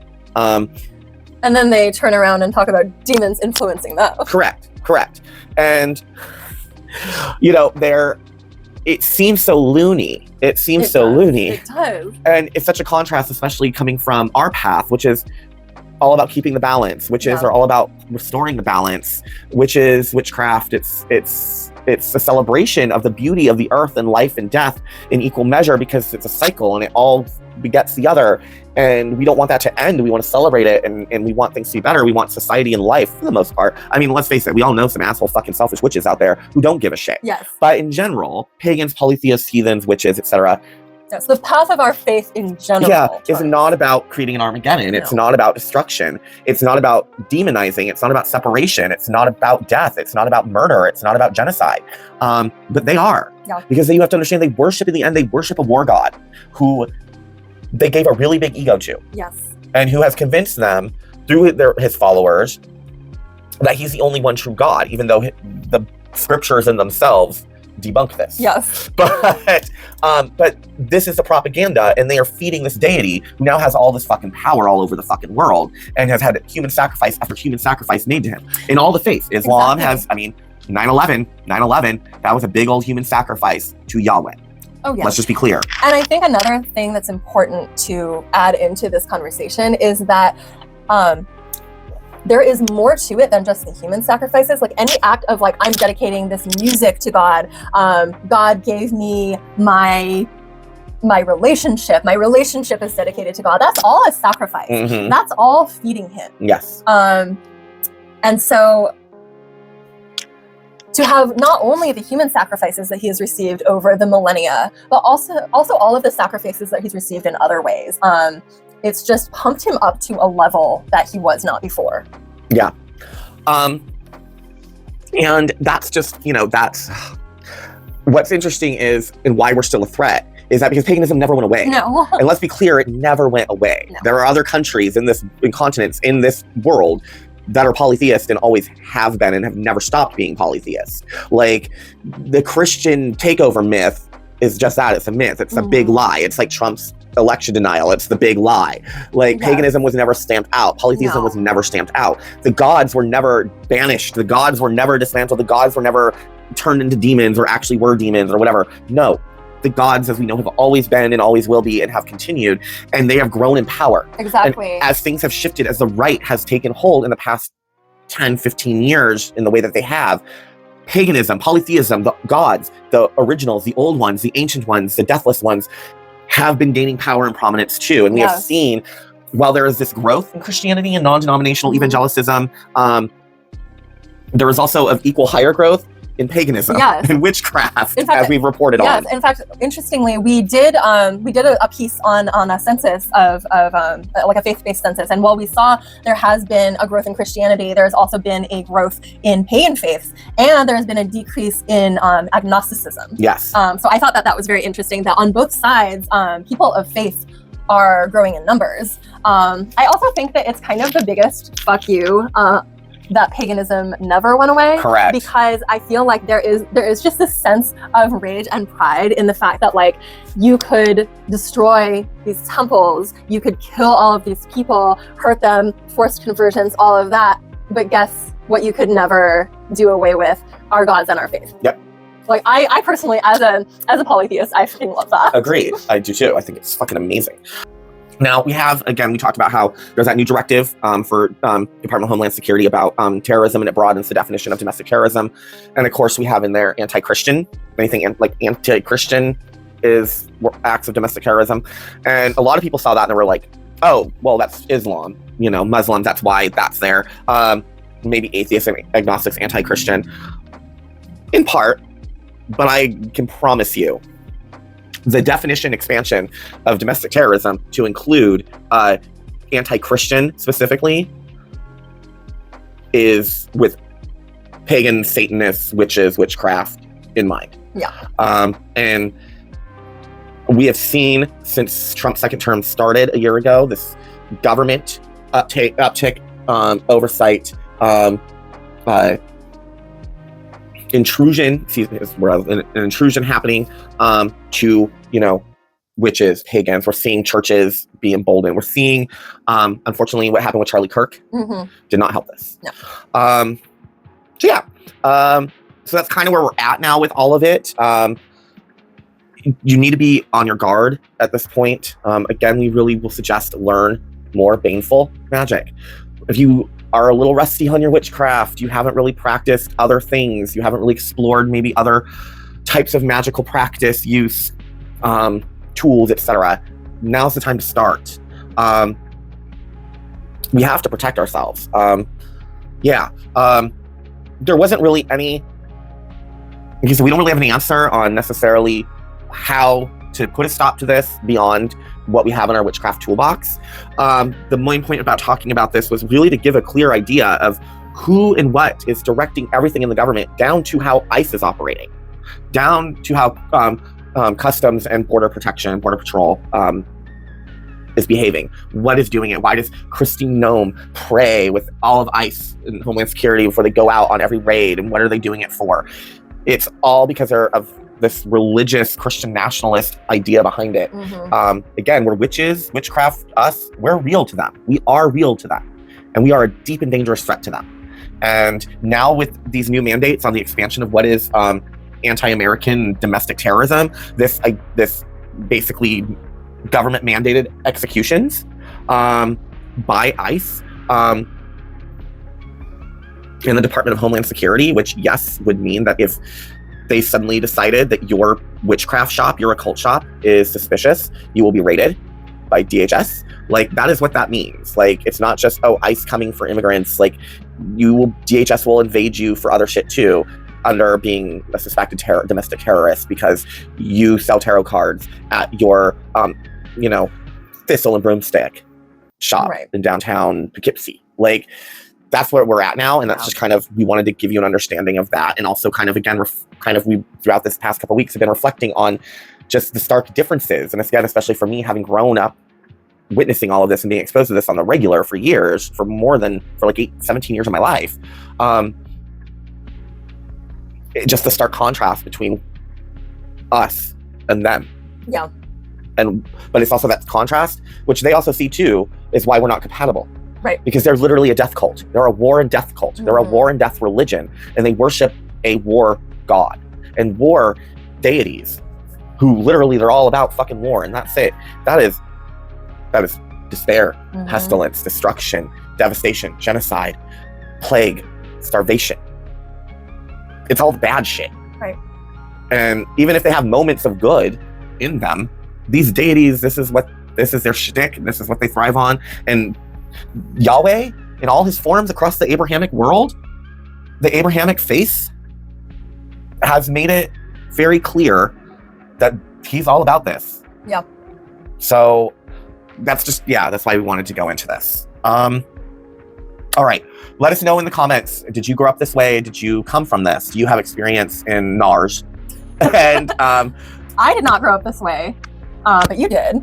Again, exposed to it, yes. Yeah, slightly. I did not really grow up exposed to it at all, so things are very, very strange from my point of view. Yeah. So let us know.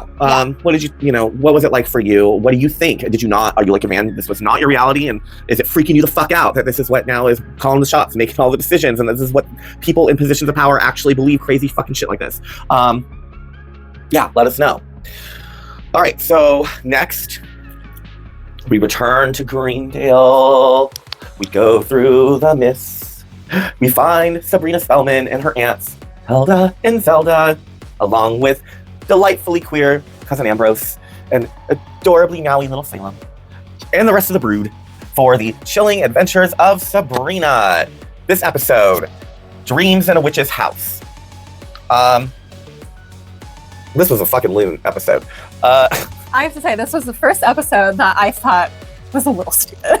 Yeah, so Sabrina wants to learn to take down Lucifer. She wants to get into learning defensive magic, baneful magic, etc.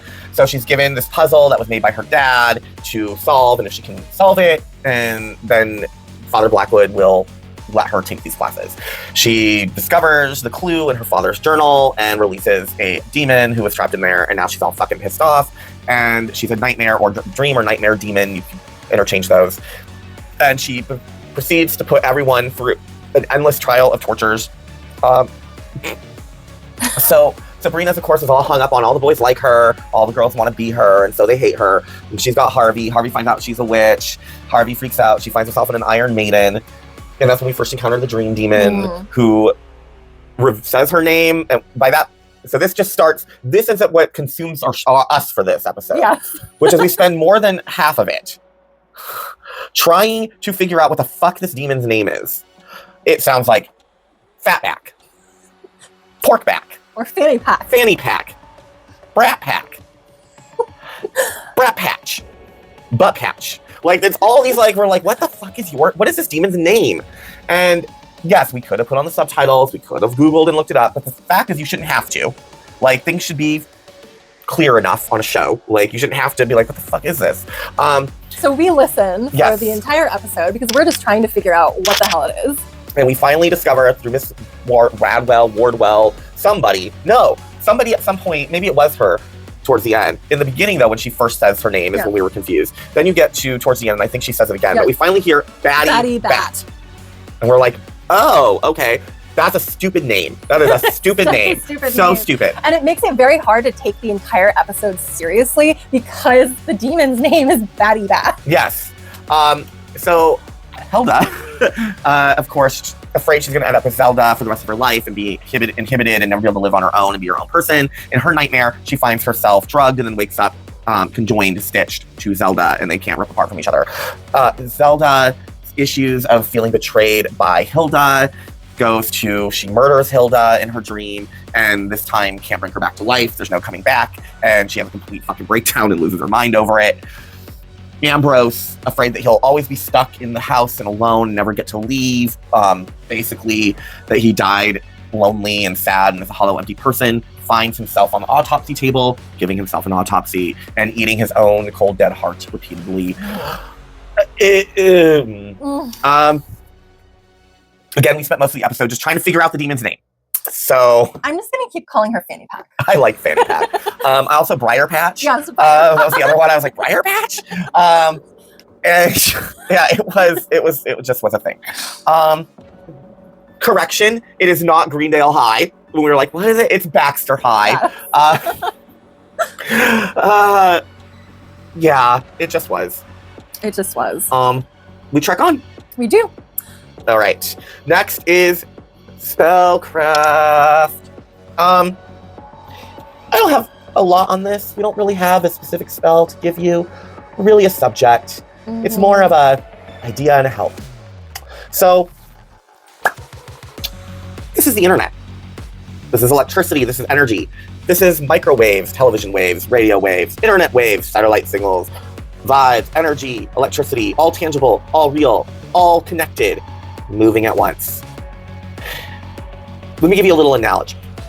So when I watch ghost hunting things, for example, right? Watch ghost hunting shows. Even though it's, a recreation event, or if it's like actual ghost, like maybe it's like Paranormal Witness, right? And it's people talking, and it's like, and there's reenactment, dramatic reenactment, right? Or if it's actual things like Kindred Spirits, or Ghost Adventures type show where they're actually filming in there, right? I have to be very careful, and I keep a part of my brain kind of focused on random shit, like I'll like be singing a ditty in the back of my head, because I can connect. Yeah. You connect. That's all energy still happening. You're connecting psychically. You can, if you are a medium clairvoyant, if you are able to commune with the spirit world, if that is your thing, the dead, haunted spaces, etc. It can be very dangerous, and you can inadvertently end up connecting with a location, presence, place, spirit. It's more with the actual ghost hunting ones that is where it happens the most, I find, where it's a dangerous situation because you're watching them investigate this one space, and it's actual, you're watching video footage recorded in the space. This is all energy and shit, electricity recorded, vibration shit recorded, right? So you're still tapping into this shit. And I have inadvertently found myself connecting with a location that I'm watching on TV and connecting with something. I'm like, oh shit, no. And like, close the door. Right. A lot of times on the live ghost hunting ones, specials, like for Halloween and shit, they will do sigils. And they'll be like, okay, we're going to do a sigil. And now everyone in the audience want you guys to help us and connect with the sigil and open the door, blah, blah, blah, blah, blah. I don't do that shit. Because you can literally, and next thing you know, you have invited whatever spirit they're trying to connect on live, and they're not getting anything. Well, a lot of times on these, you have live chats going on, right? And in those live chats, people will be like, I know I'm not there, but like you guys said, give us a sign, blah, blah, blah. And something just tapped my window. It's because there's a lot of doors being opened, right? Exactly. That's my analogy. Why am I analogizing? Because it's the same thing right here, right now. What is happening right here? Same thing. You can tune in, tap in. So I'm going to put up a picture. This is Jonathan Ross. This is a person who killed Renee, Nicole Good. This is a person who is currently being shielded. It's time to make sure that that shield does not stand. And it's time to make sure that people are held accountable. So just take this time. You can pause the screen however long you need to. It's time to do a little sympathetic magic. It's time to get a little justice. So feel free to pause, take however long you want, and just focus on this picture. And do whatever your baneful and blessed little heart says you should do.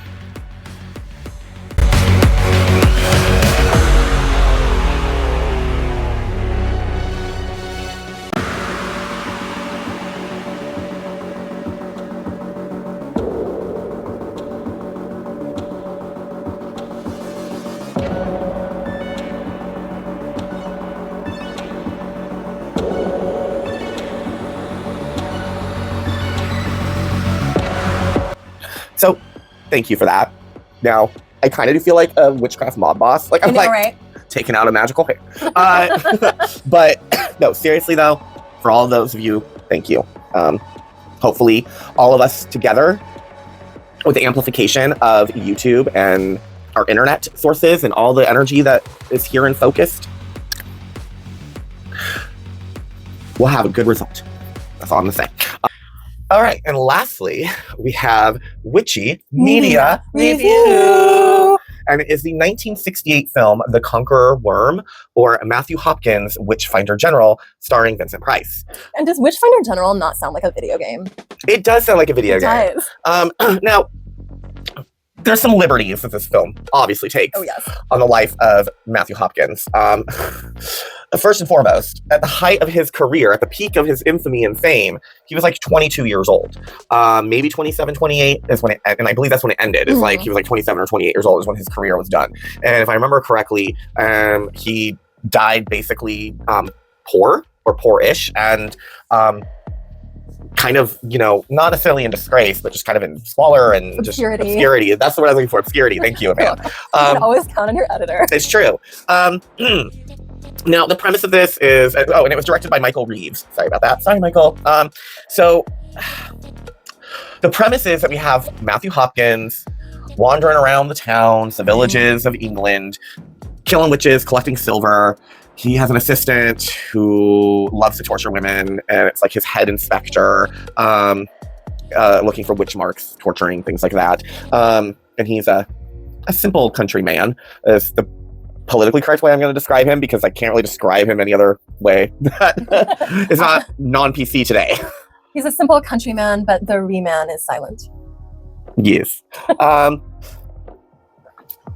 he comes upon this town that he's been brought into because the priest there, or the pastor there, the reverend there, whatever, is said to be a witch who, gives the black mass and all the usual shit. And he has a niece who is attractive. Her name is Sarah. And, right, with Sarah? Yeah. And she is involved with this soldier who is fighting for Cromwell. I don't remember his name right now. Oh my gosh, his name is escaping me too. Yeah. And I don't really care enough to really look it up. Richard. His name was Richard. And Richard is off with Cromwell fighting in the English Civil War. While he's gone, the priest is tried for witchcraft, tortured. He refuses to confess to doing so. Sarah offers herself to Matthew in hopes that some offerings of her earthly delights will please him. And they do, and he spares the priest for a minute, but then she is essayed by the assistant. And as a result, she is now tainted. Hopkins wants nothing to do with her, so he reneges and decides we're killing the priest, the pastor, the uncle. It's Oof. Yeah. That scene as well was very hard to watch. Yeah. This movie really did not hold back. No, like, I will say it held back in how much it would have shown versus in terms of how often versus if made today. I think they would show, like, I think we would be exposed to a lot of witchcraft interrogations of various people and killings of various people over and over again. If it was made today, I think it would be a very different type of film. Yeah, the scenes would go on for longer. Yes, these already went long enough. And they were far and few, but every time they showed, they hit. Yeah. And it really put you in that place of what this was like. And also realizing how close we are to getting to it again. Yes. Now with 21st century methods of torture. Yeah. Again, keep in mind, this is shit that people in power actually want to do to us if they have their way. Yes. And this is not an exaggeration. We need to really keep this in mind. What was done and happened during the witch trials. And literal witch trials, not like the political modern term of a witch trial that has nothing to do with witches and witchcraft. A literal witch trial. Like, these things, we are close to that happening again. And this movie is a reminder of what that is like. And it's, just very much ran a chill up your back. Yeah, there were some very heartbreaking scenes, like the woman who was set on fire. Now, let's be clear, there were people who were burned, some in Scotland. Right. But England, it was mostly hanging. Yeah, it was pretty much hanging, death by the drowning, because they sank, etc. But you did have instances here and there, isolated, of witches being burned. One scene is it's this woman, she's put on a ladder. Her husband is made to watch, and she's literally lowered down into flames very slowly until she catches, and then is left there to burn screaming, and then brought back up. And then it's the scene later when Richard returns. This is towards the end. He returns back to the village after this has happened, and kids are literally cooking potatoes in the smoldering fires with like the burning embers of the witch and her bones and shit. And this actually was what this was like in these villages all throughout Europe, where especially if they burned them, like this is something you would see. That being said, in this, Richard kills Matthew Hopkins repeatedly with an axe, hacking him to death. That was a little sensationalist. Vincent Price, who is old by this point. I feel like Vincent Price was just one of those people who's just always old. Right. From beginning to end, just always old. Like, he was already old in 68, but then he was still old in Edward Scissorhands in 92. Exactly. Like, what? Like, he was probably just one of those babies that popped out of the womb looking old. Like Morgan Freeman. Yeah. Just has always been Morgan Freeman old. Maggie Smith was just kind of always Maggie Smith. Like, you just forever, always, you're just like, Angela Lansbury. Oh, yes. Like I always feel like the old photos of Maggie Smith, like, her face looks as it was, but then you've got these long, like, bikini legs. I know, it's so funny. But sorry, Maggie. Yeah. We love you. But yes, Matthew was, like we said, early to mid 20s, late 25 time his career was basically done. And I think he died at 42 or 48 years old, something like that, which, that was common. But in this, he is grandpa, and pervy grandpa at that, and gets hacked to death. And it's satisfying, it's great. Oh, yeah. But it's just obviously not factually correct. No. But definitely watch it. And if you haven't seen it, it's worth seeing. It's, again, Matthew Hopkins' Witchfinder General, which is the US title, or the original UK title, The Conqueror Worm, which is based off a Edgar Allan Poe poem. Of course, Vincent Price famously in the 60s with Roger Corman, 50s and 60s with Roger Corman, did a bunch of Edgar Allan Poe kind of movies based off the poems. Right. That were very loosely based off the poems.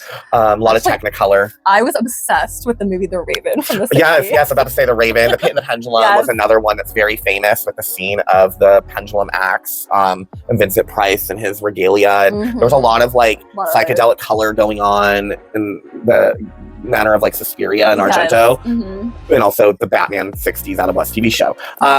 Definitely worth watching. What would I give it?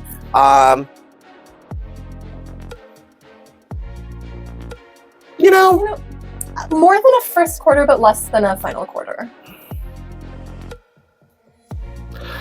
Yeah, I would say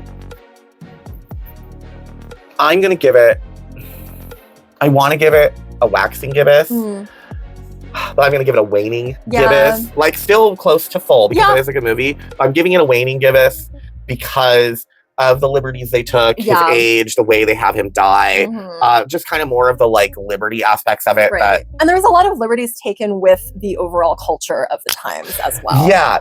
So. Just the and then the language just would like, I'm a person who's like, if you're going to use like actual 16th century language, 17th century language, then commit to it. Yeah.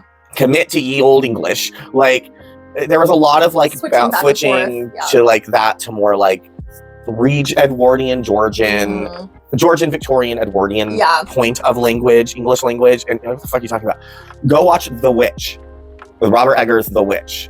That is authentic. That is the authentic ye old English way of speaking. That was used at that time. Yes, and that is how Matthew Hopkins would have spoke. You have this in moments, but then but it's all just like one phrase or one word, and then the rest is like, you're watching Pride and Prejudice. Right. It fluxes. So that was kind of annoying. I just would rather don't do it. Don't throw in ye old English here and there.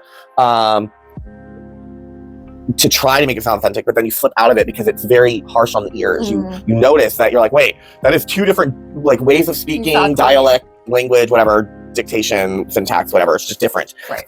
So that's why. Waning gibbous, but really close to full waning gibbous. Yeah. How about you? I think I agree with waning gibbous. I can't really give it terribly close to full because of those things, but that being said, I did enjoy the movie. There were things about it that I liked, but it just didn't hit that solid mark for me. Yeah. Matthew Hopkins, Witchfinder General, or The Conqueror Worm, available for free on YouTube. Forgot to mention that. Oh, yeah. You can actually just find it for free on YouTube. A couple of people have it up. Worth watching. Go ahead. All right, so that's that for this episode. As usual, thank you again for joining us. If you like what you saw, you want more of it, please give us your support and like, comment, subscribe, and share. Continue to just help us do what we're doing, get the word out there, and talk about things that deserve to be talked about in the witchcraft world, no matter how happy or those things are. Yes. And as always, witches, remember, broomsticks, not just for cleaning.